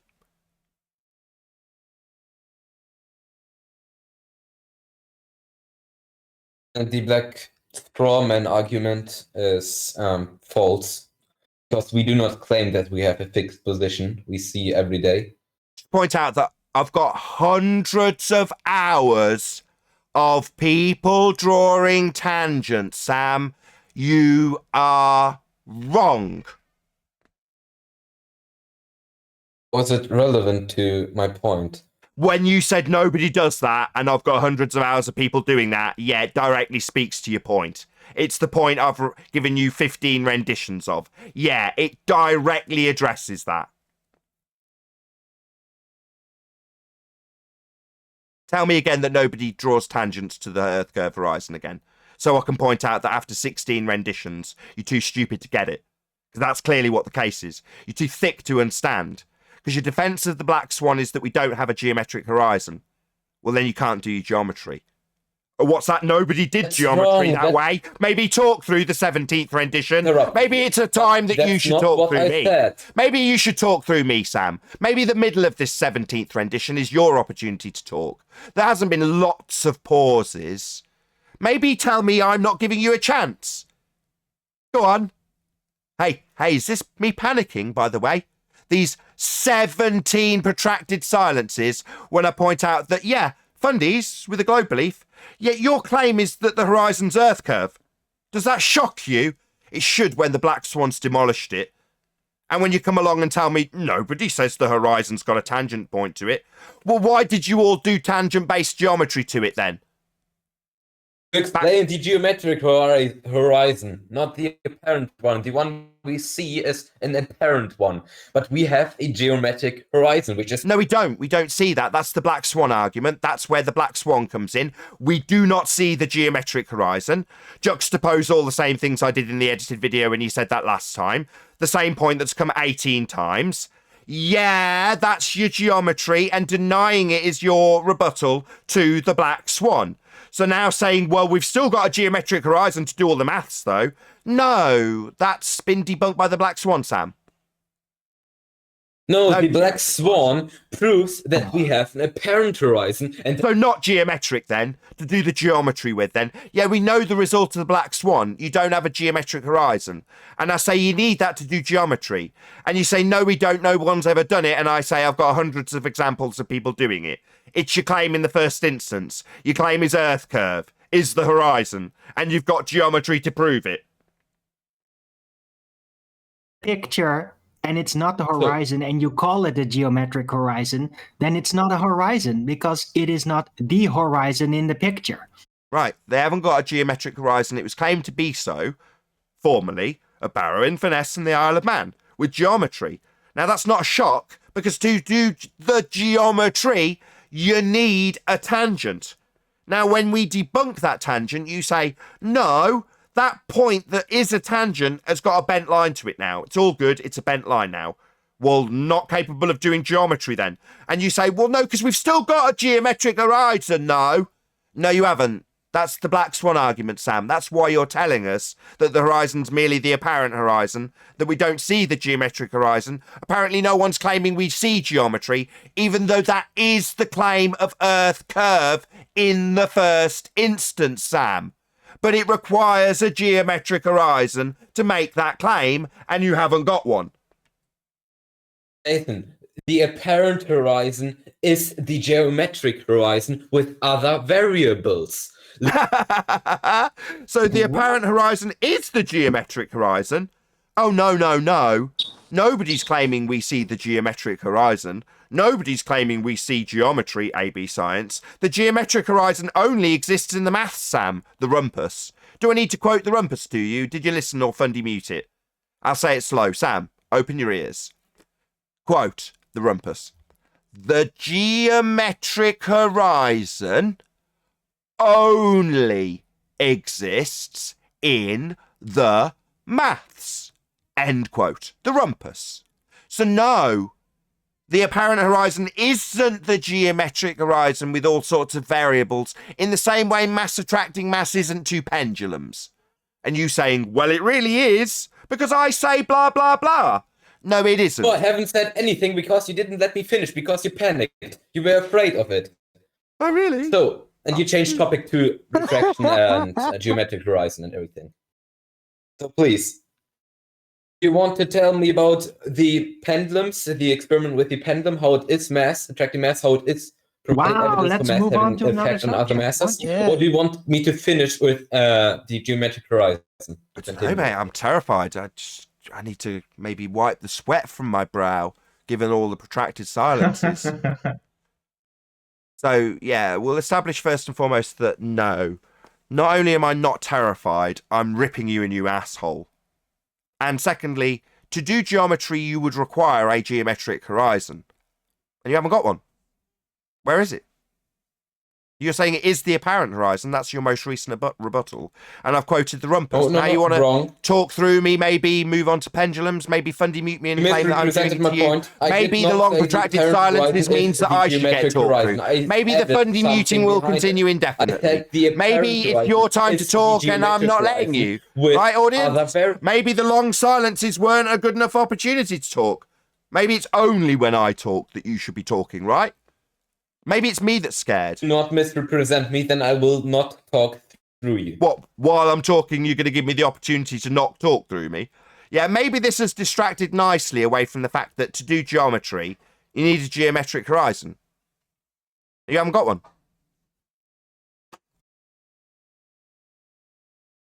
The geometric horizon is never visible. So you haven't got one to do geometry then? So that is the end of the assertion of Earth curve with its geometry, because it needs a tangent to do the geometry. And you've just told me it's not visible. Therefore, the horizon claimed by all the fuckwits who I detailed earlier, including Katz, who has drawn tangents to horizons, including Rumpus, who has drawn tangents to horizons, including Ruhif, and Jem Panda, and every other clown who came here to assert that the Earth curve maths, with its geometric tangent horizon, was proven at the base of the Isle of Man. That was what was claimed. Now you tell us it can't be seen. So it cannot be used to do geometry. What a beautiful day. Is invisibility the variable that makes the geometric the same as the apparent horizon? He's claiming it's invisible. It's in their maths, marked with an X and labelled horizon. It's claimed to be proven by looking at things in the distance and calculating how much they're blocked by Earth curve. That's the horizon. Now he's telling us we don't see it. That's what he's telling us. Now, further to that, when I push him on it, I say, well, obviously, you're claiming you see it. It's your claim. He says, no, nobody would ever claim that. I point out I've got hundreds of hours of people claiming that. You were wrong, Sam. 19 times. Kept the live show going just to get to 20. 20 times when I point out how wrong you are.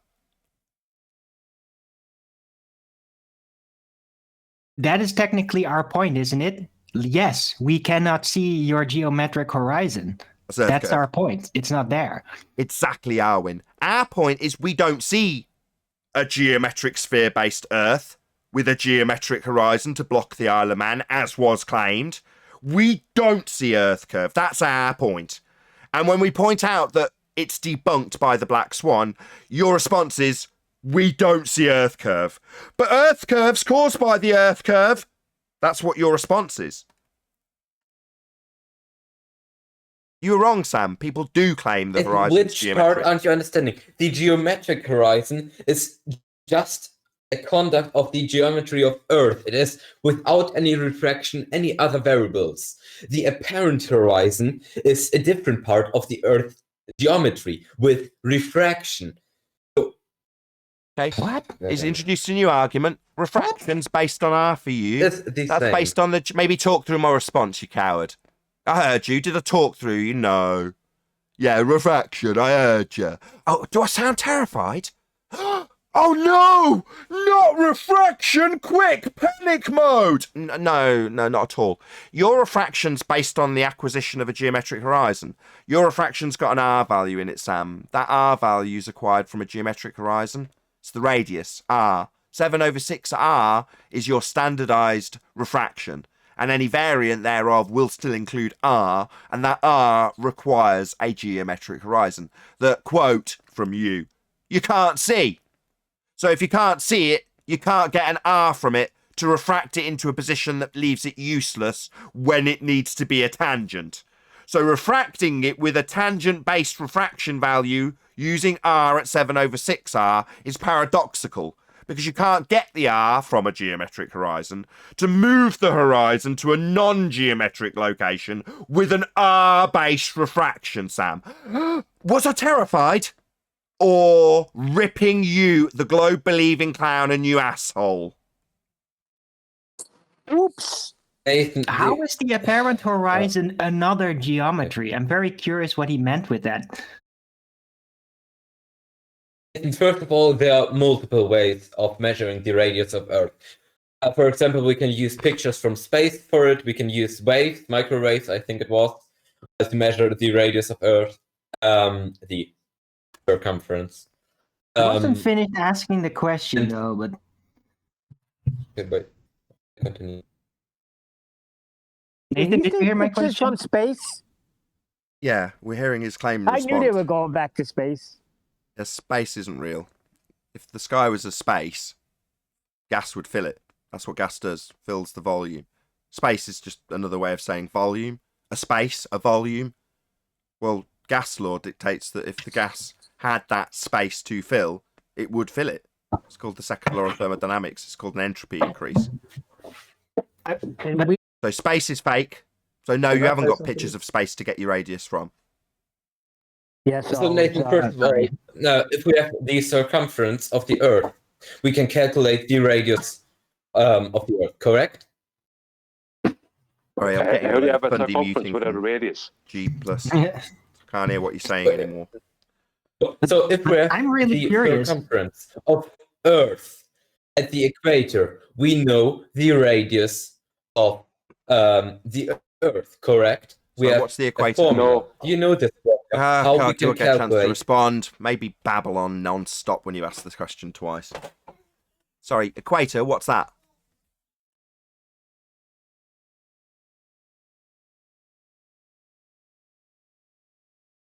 Equator, 0 degrees latitude, or what do you want to know?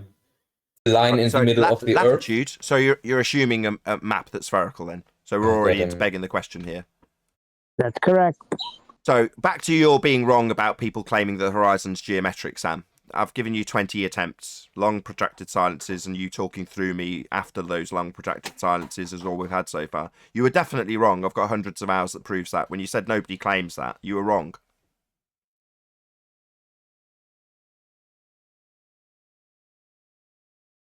I personally want to know about this geometry Arwin, of can the you shut up? apparent horizon. Arwin, Okay. you were wrong, Fine. Sam. People have definitely claimed that the horizon's got a geometric line drawn to it. That's required in the geometry. I thought that was obvious.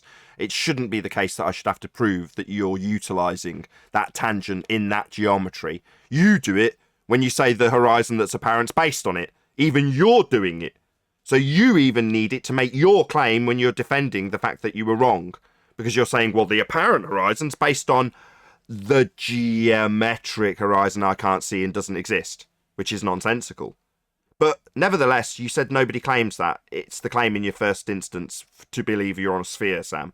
And it's definitely been claimed here hundreds of times. So you were wrong, you're still yet to admit that.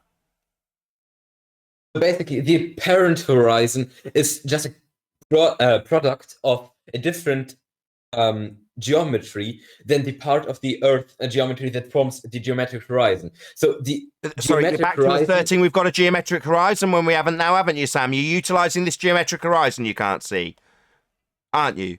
So in your latest rebuttal, you've done the same thing. You've chanted the same thing. I already took this apart. So no, you're going to... Sam, try to listen. Is by definition Sam, caused by... rather than talking through it, try to listen. In your most recent explanation, you have described the utilisation of, and I quote within the last 20 seconds from you, the geometric horizon. So you are trying now to utilise the geometric horizon, Sam. Right? That's what you're doing. It only Thank God, yes. exists in your maths. It doesn't exist in reality, and you have told me that. So when you say, well, the horizon we do see is a byproduct of the imaginary horizon that we do not see and only exists in the maths, I'm going to say no, Sam, because that doesn't exist beyond your maths. Now, if I accepted... Sam, I know it's hard. The 25 protracted silences that you had to talk weren't enough opportunity for you to make a really coherent point. Obviously, me being terrified needs interrupting when I demolish your assertions that require geometric horizons that you keep talking about but have admitted we can't see. And if we can't see them, they're not horizons. And when you further add that nobody's ever claimed that, Sam, I can prove that wrong. It's been 21 times that I've told you that when you made it clear nobody would claim that you can see a geometric horizon, and I tell you I've got hundreds of hours of examples of people claiming that just that. You are definitely wrong, Sam. Why would it take 22 attempts with a fundamentalist religious globe-believing zealot to get them to just admit that they're wrong? Which you are when you say nobody's drawing tangents to horizons and claiming their Earth curve. They definitely have it on record and your claim in the first instance, Sam.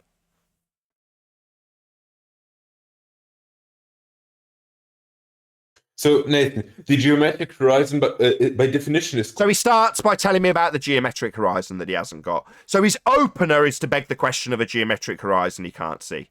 That's his opener. The geometric horizon's the first words out your lips. Can I finish? It's annoying. What, when you immediately beg the question and start telling me about the geometric horizon? Your first words are, the geometric horizon. You haven't got that, you stupid clown. To determine the apparent horizon, we have to work out at which point that bent light intersects the tangent point at some part of the Earth geometry or the Where'd surface. you get the tangent point from? What tangent? What tangent point? Oh my God, Nathan. See, that's like Paul at the beginning of the live show when he went, oh God, oh crap. Oh my God, Nathan. Where'd you get that tangent point from then to do your starting point that needs tangents then? Because your horizon's got a bent line to it now. So where are you getting that tangent point for the maths?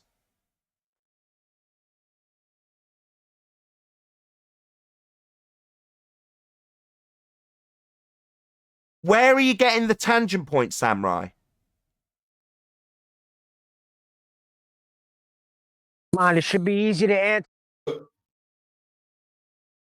I've been trying to get to you with this like for the last 10 minutes. Oh, right, it's just me. I'm just thick. 25 attempts for him to say I'm wrong. Yeah, plenty of people have drawn tangent lines. Check it out on screen. There's Al-Biruni doing it, shithead! You've told us nobody does what Al-Biruni's claimed to have done. That's what you've said. You were just wrong. So, Nathan, bent light can intersect the surface of Earth at a tangent because curves can intersect with a curved surface at a tangent point. Yeah, and where did you acquire that to be a tangent point? Yes, two curves can meet a tangent point, but for it to be a tangent point, it has a straight line to it. Where did you get that straight line for it to be a tangent point? For now, apparently, two curves to be meeting at this point. Sounds like a rumpus argument you've been fed. How do you get an angle from a curved line? Where'd you get the straight line to that point to call it a tangent point? All lines to the horizon are bent, right? So, to do some geometry, we're definitely going to need a tangent, which you're telling us about. We've got a tangent point. Where'd you get the straight line to it for it to be a tangent?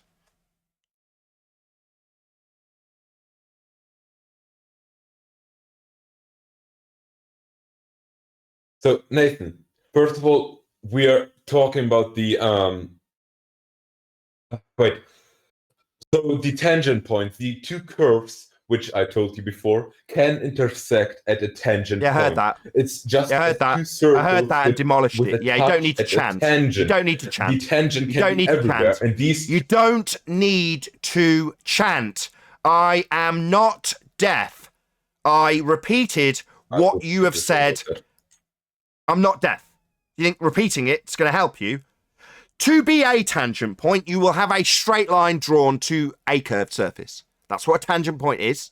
To make it a tangent point, it's got a straight line to it. Where'd you get it? Hey, Sam, how do my nuts taste? Where'd you get the straight line, Sam? You start counting off the times I ask you this question. You've just described two circles meeting, two curves meeting tangent points. That's fascinating. Yeah, I don't know why we've got Earth buttered up to the moon now, but there we go. That's what you're talking about. Yeah, so they're both meeting at a tangent point. That's fascinating. Yeah, but a tangent point has got a straight line to it. Where'd you get it, Sam? Given that all the lines are bent. Hey,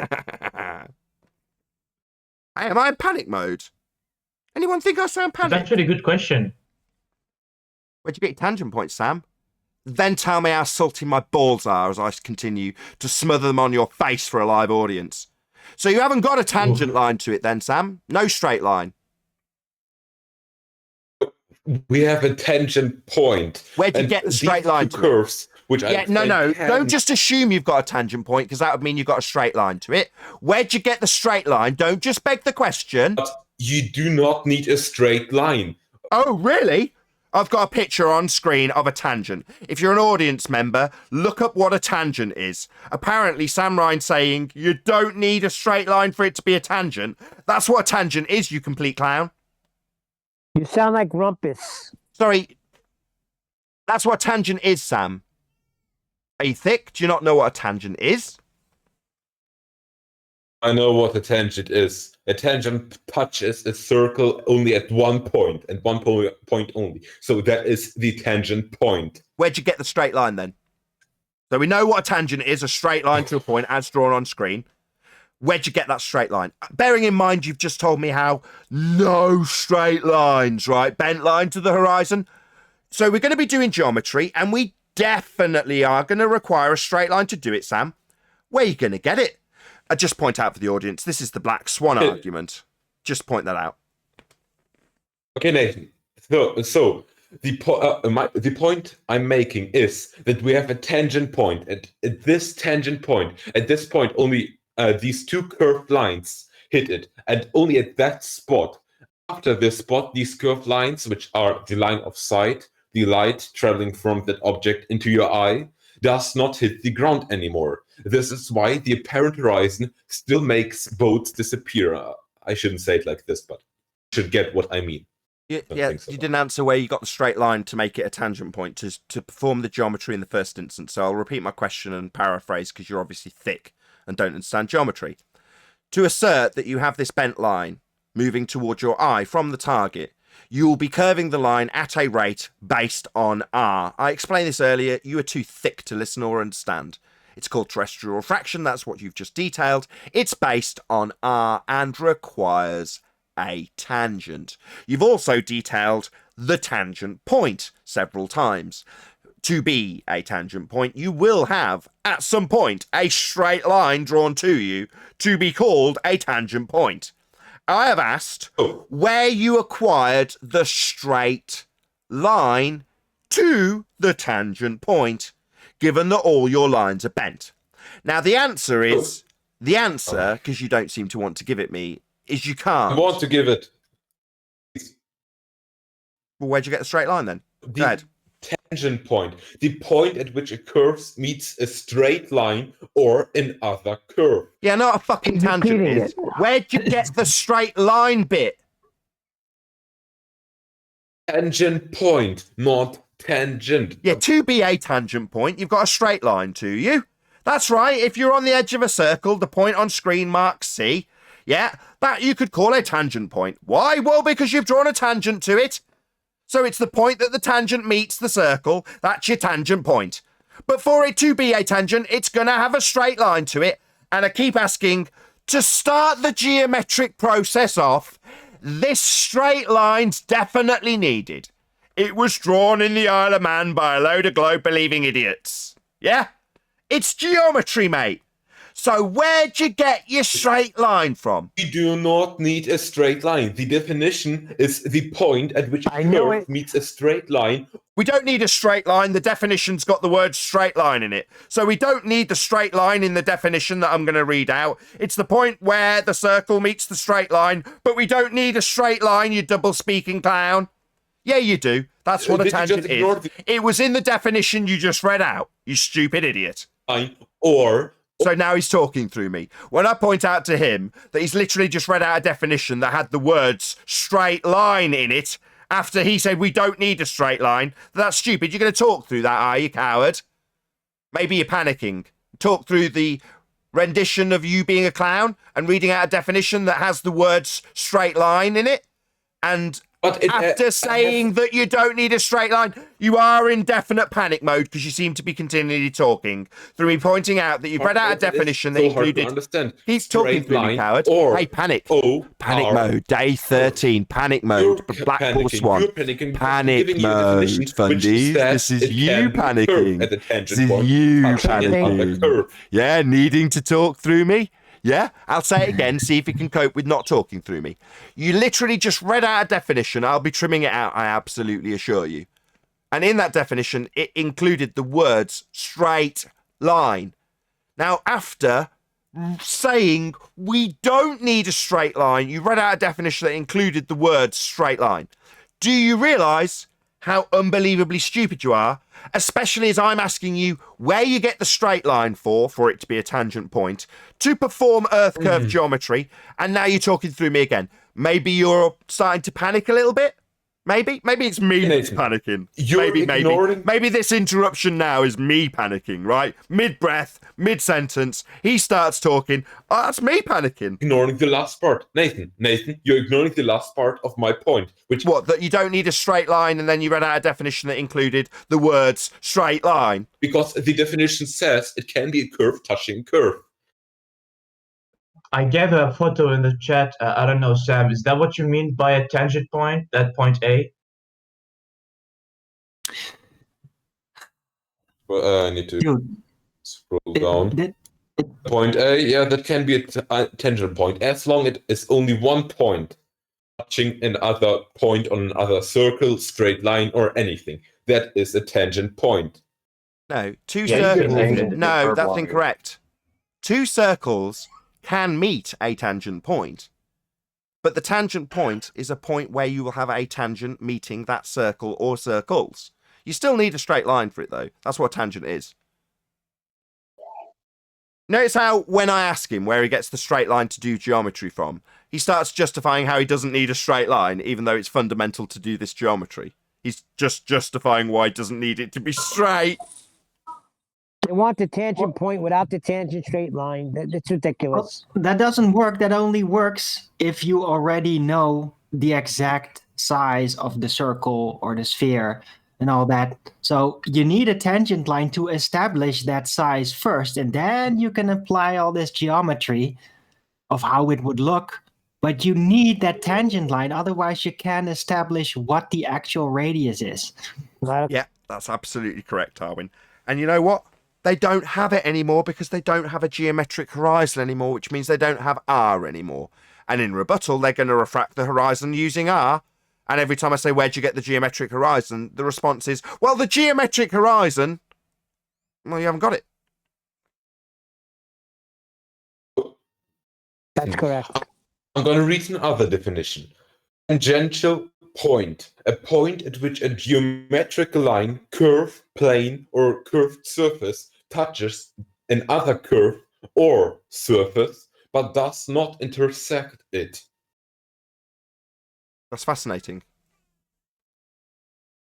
Fascinating, isn't it? Are you panicking now because I told you a definition which does not concede with you? Where did you get the second curve, idiot? We've been asking for that. It's just the second curve. He's getting it from a second circle. But the first curve is the Earth curvature. The second curve is the refracted light. Just so Wow. You fucking idiot. Oh my God. It gets better every day. So you just told us. Oh my God, it's a begging the question fallacy on nuclear steroids. Your second sphere is your refraction off the first one? No, that can't be right, Sam. You told us that it doesn't touch the ground. So how could that be? That's not correct. That's not your second curved line. Right. You're retarded. So we have one curved line, which is Earth curvature, and then we have a second curved line, which is the light coming from that one point to your eye. It again. Yeah, it's He gonna did. keep He did. doing He it. said it again. Gonna keep chanting it. Sam, you require a straight line to do geometry. Sam. In Narnia. How is laughing an answer? I told you we have two curves touching each other at one point, a tangent point. How exactly is my argument invalid? Yeah, define geometric horizon for us. Anything else than laughing or telling I'm define geometric horizon for us. Please continue. Define geometric horizon. Place a citation down in the voice chat. Thank you. Define it. You don't know what it is. You can't have invisible horizon. Find a citation for that? Yes, please. Can you Good, I define will what search the one for geometric you. horizon is for us? You You don't mentioned want it to. quite a few times. That thing you can't see, according to you.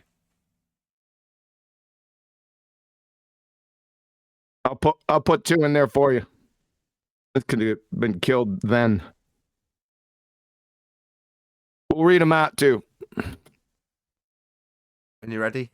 So since you don't have one, from the Department of Defense, horizon in general, the apparent or visible junction of the earth and sky is seen from any specific position, also called the apparent, visible, or local horizon. That local horizon.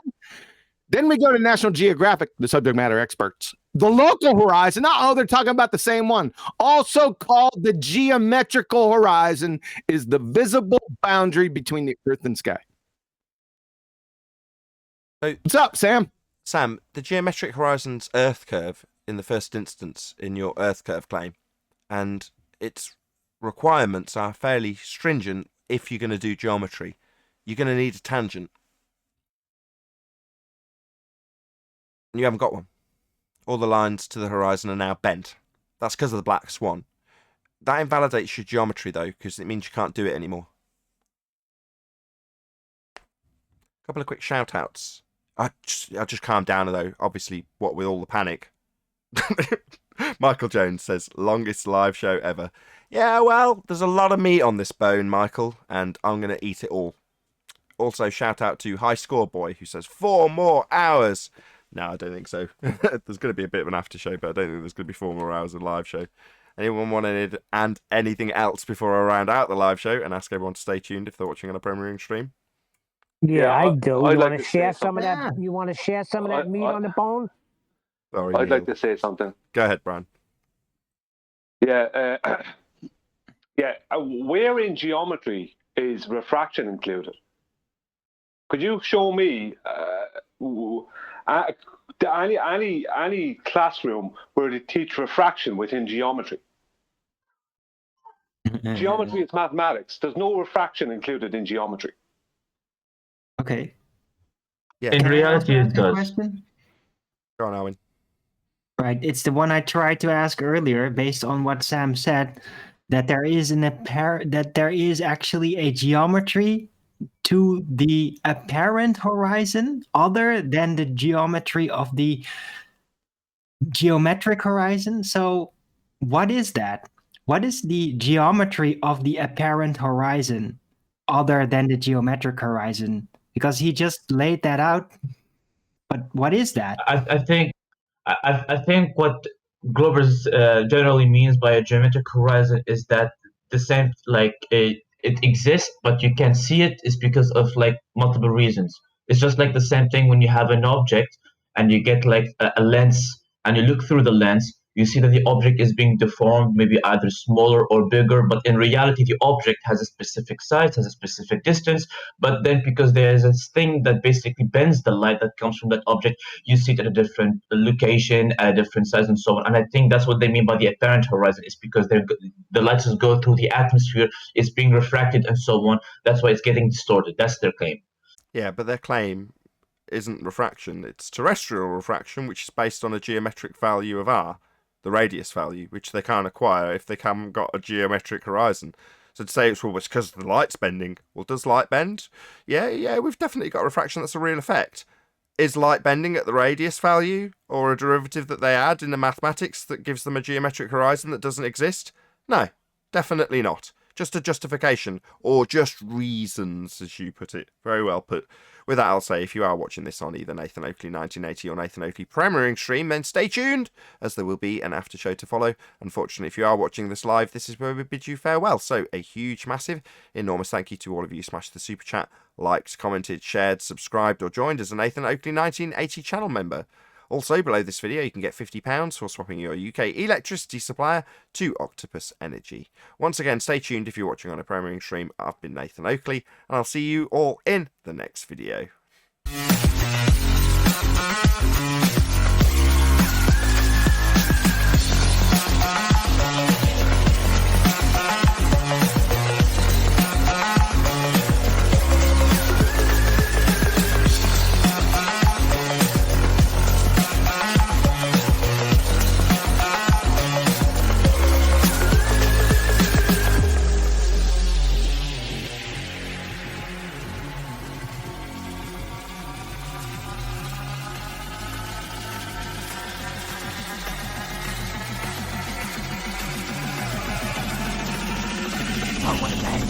What a lovely day!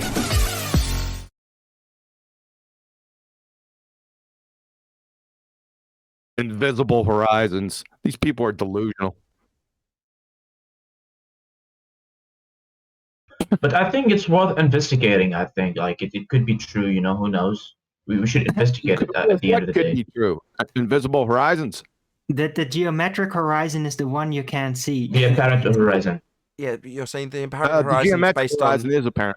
You're saying the apparent So, horizon basically- based on a refractive effect, but the refractive effect described in their geometry requires a geometric value acquisition of r, which requires a geometric horizon. So no, it's not worth investigating, because they haven't got r. They need a geometric horizon for that. So does that mean that they get stuck in some kind of paradox? Yep, like Perhaps? they do. Yep, round So, and round they Nathan, go. the geometric horizon is just a tangent line drawn from the observer height to the point at which this line only intersects at one point. So it has 2 points, point X and point P or something. That's correct. And Where'd you get that? 2 points Where'd you get that? Where'd you get it? is what a tangent line is. Yeah, It is where'd you get it? The point, which are your eyes, and it's the point. Where did you get at it? the Where'd you horizon, get it which is for a also sphere called Earth, the dickhead? geometric horizon. Hello? Where'd you get it? What are you asking him for? The geometric horizon, the tangent he's just described. Where'd you acquire that in reality? Well, in reality, First, you have a refracted line curve. So you don't. Yep, that's the end of Earth curve. Bye-bye. Yep, you need that geometric horizon. You need that tangent point to do your geometry. And you don't get it. It doesn't exist. Are Yeah, you so denying stop feeding refraction? them about this. Where do you do geometry Are on you refraction? denying refraction, Nathan? So a tangent's a straight line.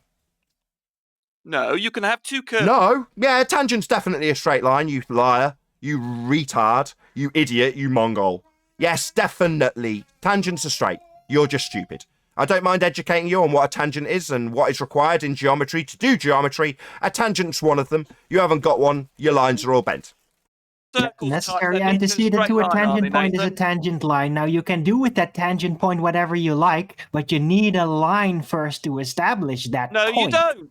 Yeah, you do. Yes, That's you what a do. tangent is. A tangent's a straight line. Saying I don't need one because we've debunked yours. Yeah, you still need one. That's what you require in geometry. Saying no, I don't need it. Well, how are you going to do geometry? Geometry's got tangents and your Earth curve's based on geometry.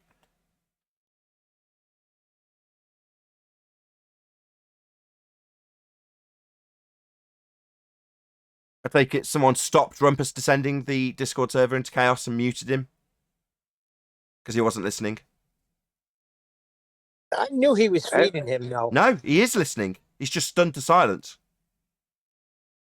How do you do geometry on refraction? You don't.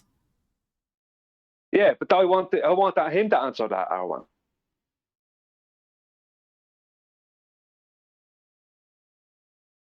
Okay, now Rumpus, can you hear him? Might have to drop and rejoin Rumpus.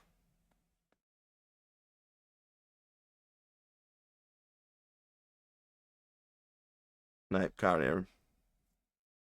Right. But any light bending refraction optics will always come secondary to the geometry that requires tangent lines in order to establish what the geometry really is. So there's no escaping. Whatever you do with this tangent point you might have afterward, you're always going to have to use a straight line to establish it first. Always. Well, think about it. He started with the nonsense of mass attracting mass, and he wanted to jump right to an basic experiment. geometry. You need Right, tangents try it in again. geometry, then. When two circles touch, you've got two curves touching one another. Which two and a circles? Tangent. What There's two no circles? line involved What two at circles? all. What two circles? Any two circles are touching. So we're talking about your claim Earth's a sphere, and you're talking about two circles meeting. How is this exampled? Yeah, what are you and I'm talking just about? as a principle, Nathan, because you don't. Oh, as a principle, what, when you haven't got a straight line anymore, you're going to describe how two circles meeting will give you a curved line meeting, a tangent point, which would also have a straight line. But you haven't got that example. It's just nonsense. But two curves. You haven't got two curves. There's not two circles butted up to your formerly known as Earth curve edge horizon. You haven't got two circles, you idiot. So we need to start with the principle straight. that two curves can meet at a tangent. That's nice. Have you got that in reality? No line involved. So have you got that? Good. So if you have you got that? Then you'll understand. Have you got that? Maybe ignore me. And have you got that? And you'll understand. If you understand that, then Get you'll the fuck understand out. that a light ray, your Get line of out. sight curve, can meet the surface of the Earth. At a Where have you got two circles meeting at a tangent point that would require a straight line? I'm describing a principle you don't understand. So is this principle relatable to reality or not? Hold on. No. We're describing. No. Not going to answer that question because I haven't got two circles butted up to each other. We're moving on from a. We're going to move on. What, from my question you haven't answered, you coward? We'll apply it to the. You're in panic mode, total panic mode. Talk through the question, then stutter that you're moving on. Well, coward, need to move on from my devastating question. Why is this so scary? Tangent. Then I will deal with your question. Then you'll deal with it after you've moved on from it. Nah, you haven't got two circles butted up to each other to justify how a curve can meet a tangent point, meaning it's got a straight line to it. Yeah, you haven't got that example. Just a principle, what, that you're going to employ when you haven't got a straight line anymore. Do you accept the principle, Nathan? Do you accept Yeah, just the principle that you're ignoring. You haven't got a straight line anymore. You haven't got it. We haven't got what? We've got a straight line, a tangent. No, we haven't got a straight line. That's irrelevant. Oh, really? So when doing tangent-based geometry, you don't need a straight line? Correct, you moron! Really? So why did everyone draw straight lines to a tangent-based horizon in the Isle of Man? Because they're explaining geometric horizons. Oh, so you do need to draw geometric horizons when doing it then, but you don't need to. Why did you do it then if you don't need to? Because if you're explaining the geometric horizon, use a straight. Oh, sorry, we don't need a geometric tangent point based horizon. Don't start by telling me about the geometric horizon. We don't need it, do we? Earth curve, we don't need that. I missed you. Interrupted me. So Yeah, I interrupted you, of course. Yeah, we don't need tangent-based geometry that you definitely did use during the Isle of Man discussion. You did assert it was Earth curve, but now you're saying you don't need to make that assertion. I said to explain geometric horizons to you. You haven't got one. So why would you be explaining it at the Isle of Man if you haven't got one? Because to explain the geometric You horizon. haven't got one. Why are you explaining something you haven't got and can't see? So you spent a long time at the Isle of Man explaining something you can't see and haven't got. We have got it. Well, you didn't have it a minute ago. You said you can't see it and wasn't needed. Now it is needed and can be seen because I've pointed out that you were saying it was seen at the Isle of Man, even though you don't need it and it can't be seen. You just made that up. No, you definitely claimed you had a tangent-based horizon at the Isle of Man. You personally drew a tangent to it. You just made I did. I was explaining the geometric horizon to you. Oh, the one you don't need? Yes, we don't need it. You were just explaining that one that you don't need and isn't visible. The main discussion we had was the difference between including or not including refraction. For the targets, not the horizon. Geometric horizon was. No, just the targets, not the horizon. Maybe ignore that. Let's say it 20 times. Kept on using 20 the times? refracted hidden. How many times, You Rumpus? kept- How many times? and you Let's start a bit of kept obfuscation. hidden. 20 times? I kept Take on your bets, ladies and gentlemen. How many times will the panic mode-based fundy have to ignore my devastating point? 20 times? Any advances on 20 times? to use it. 20 because times? You rejected it. So I had to explain. Maybe I'm in panic mode while he babbles incessantly, having ignored my point. So you refracted the targets, not the horizon. You drew tangents to the horizon, you liar. You liar. And I had to explain. Rumpus is a liar. Ladies and gentlemen, I announce with absolute certitude, Rumpus is lying to you. Detect refraction. Now you're lying. No, you refracted the targets and you've ignored me saying you didn't refract the horizon. And now you're talking through me, non-stop talking through me, Did you scared. reject This is panic refraction mode. as a phenomenon Panic in mode. the Isle of Man? Panic mode. See, he won't answer people. Answer me. I've made the same point. I've asked people to take bets on how many times you'll ignore it. You refracted the targets, not the horizon. That's 3 times. I reckon 20.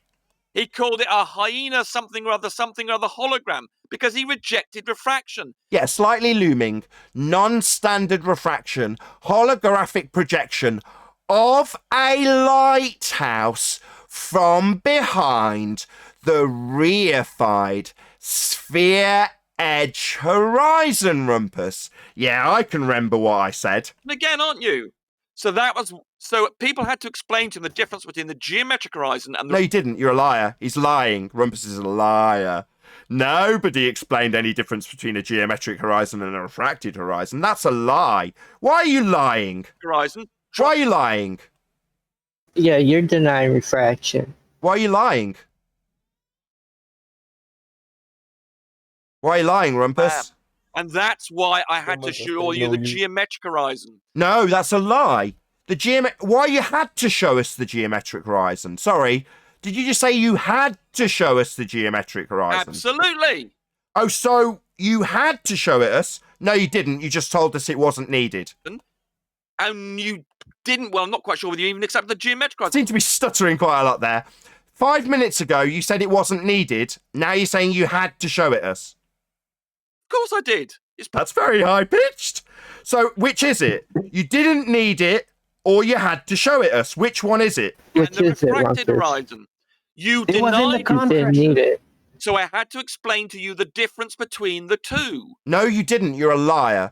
Rumpus is a liar. He did And a not double explain the funding. difference between the two. He claimed Earth curve was the tangent point he drew in his maths.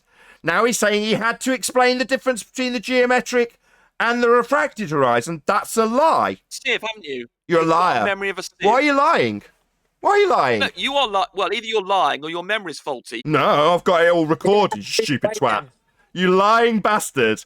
Globus, it's what you've got. He's a liar. Rumpus is lying to you. Denied refraction. No, I had it explained to me about the slightly looming non-standard refraction hyena holographic projection of a lighthouse, not a horizon. Yeah, and I said it was refracted. Yeah, you said the target was refracted, not the horizon. Now you're lying about that. And I'm asking why you're lying about claiming the horizon was refracted in the Isle of Man. That's a lie. Nathan. Do you remember me saying the lighthouse was refracted? Yeah, the lighthouse, and I'm talking about you now claiming the horizon's refracted as a load of white knights seem to be stepping in. Silent Zero, shut up. The conversation. Was refracted. He's switching the conversation from tangent to you. He's Come on, Nathan. Be truthful for once. Be Dude. honest with the panel and admit I was going on about the refracted lighthouse and you rejected that. Sorry, the refracted lighthouse? Yes, you did. Now I'm asking you about why you're lying about claiming that the horizon was refracted during the Isle of Man. It wasn't. You drew a tangent to it, and now you're lying about it. Well, so we're getting there. Why are you talking through me, you coward? Are you in full panic mode right now? You having to talk through me, concisely summarising and agreeing with you that you did refract the lighthouse, but not the horizon? I said it all the time. You kept on saying the horizon wasn't refracted, and I kept on coming back to saying... That's a lie. That's a total lie. My God. That's a lie. He did not refract the horizon during the Isle of Man. He drew a tangent to it. He's lying. My God, You're a liar. Rumpus is lying, overtly lying to your face. He did not refract the horizon during the Isle of Man. He did draw a straight tangent to it, and as previously on this stream, admitted to exactly that. He's a barefaced liar. On geostrebers. Do you remember the presentation I gave on geostrebers, in which I went on and on about how trees that you just look at 200 meters away are refracted up, along with everything else? Yeah, the targets. Yeah, you talked about the targets being refracted up with respect to the... Why are you scared? Why are you scared of this? Everything. Why are you scared of this? Why do you keep saying everything? Right, let me finish the sentence. Yeah, I did. I'll let you finish your sentence. You talked about the trees being refracted up with respect to the horizon. Now I'm responding to it, and It's also to it, refracted you up coward. with respect. Why won't you let me finish, coward? Full panic mode. This is Rumpus getting yet another proper bum smacking. Yeah, you never refracted the horizon. You need to double spake and lie your way around this now, don't you, Rumpus? Denied refraction, Nathan. Of the targets, yeah, we've gone over that 5 times too. You didn't refract the horizon, you drew a tangent to it. Denied it, you are a refract. Keep saying I denied it. No, I did not deny Rumpus's claim that the horizon wasn't refracted and the targets were refracted with respect to it. That's what he claimed. Now he's lying. Because currently the horizon's got to be refracted also, and Rumpus is lying about it. You are a liar, Rumpus. Did you, Nathan? You didn't understand what I said? No, it's just ad-homming me constantly, saying I didn't understand. I understood. I trimmed it out recently and published it recently. You know it's refracted because of its position with respect to the horizon. Not you know it's refracted because it's positioned with respect to the refracted horizon, you liar! Oh, Rumpus has decided to server deafen. He wouldn't allow it. He's thrown in the towel. Commenters, check out how panicky I am. Rumpus has had to fundy mute and obfuscate every last bit of that last little interlude. Every little bit of it was fundy muted because he's lying. Lying through his back teeth. Yeah, we can already throw out light and refraction out the argument. I remember back in the Oil Man days, and all of them were claiming a geometric horizon, and anything that was refracted was 7/6 or refracted, which is based on a radius value, and the radius value is based on the geometric horizon that we don't see because it's not there. So they're doing geometry. They're trying to claim they're doing geometry on refraction. That's what they're trying to claim at the moment, and trying to claim that they were always doing that. Exactly. They're claiming to do geometry on refraction, and Rumpus told us we don't need a tangent line to do tangent-based geometry. It's not needed. Yes, he declared very boldly. Then I asked him, why did you do it then? Well, because we needed to show you the geometric horizon. That's what he's done on this show. Made it very plain he was showing the geometric horizon, but arguing that I'm too stupid to understand it and I denied refraction of this lighthouse. When I described the slightly looming, non-standard refraction hyena holographic projection of a lighthouse from behind the reified sphere edge horizon. I remember what I said. I said it about 1,000 times because I know what they were claiming. They were claiming a geometric horizon. Now he's telling us it's refracted, and that means he's got to lie about what he claimed back at the Isle of Man. He didn't have a refracted horizon. He drew a tangent to it. The same tangent he says he doesn't need. Yeah, that's what he said on this show. I don't need it. Don't need a straight line. But when I pin him on how he showed it us and claimed it was Earth curve, well, he needed to show us the geometry then. They're so fucked. Yeah. He had to dumb it down for you. No, it's worse than that. Because there is no such animal as a refracted horizon. That is a married bachelor, an achromatic rainbow. Is he saying that the horizon is inferior mirage, superior mirage, stretched or stooped, loomed? Is the horizon looming above the horizon? Huh? All they're saying, they have no idea with what they speak. They're just refraction, horizon's refracted. That's an oxymoron, folks. The base of the argument is non-existent. Thanks. And I was right. He was feeding Samurai. I knew it. Of course. Rumpus is their guru.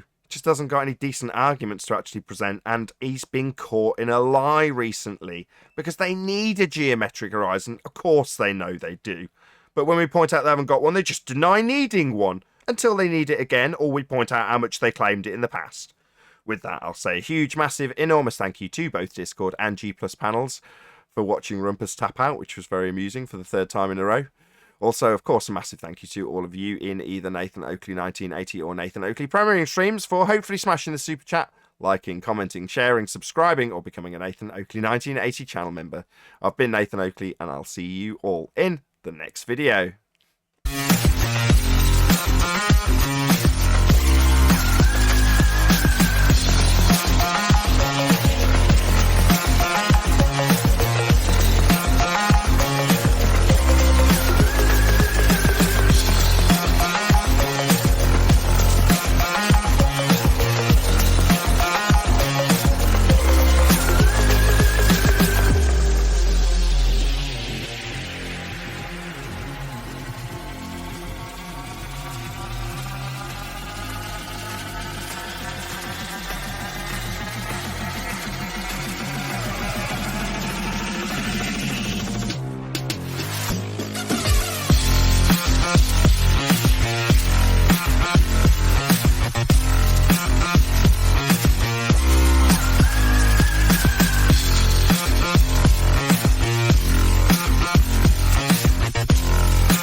What a day! What a lovely day!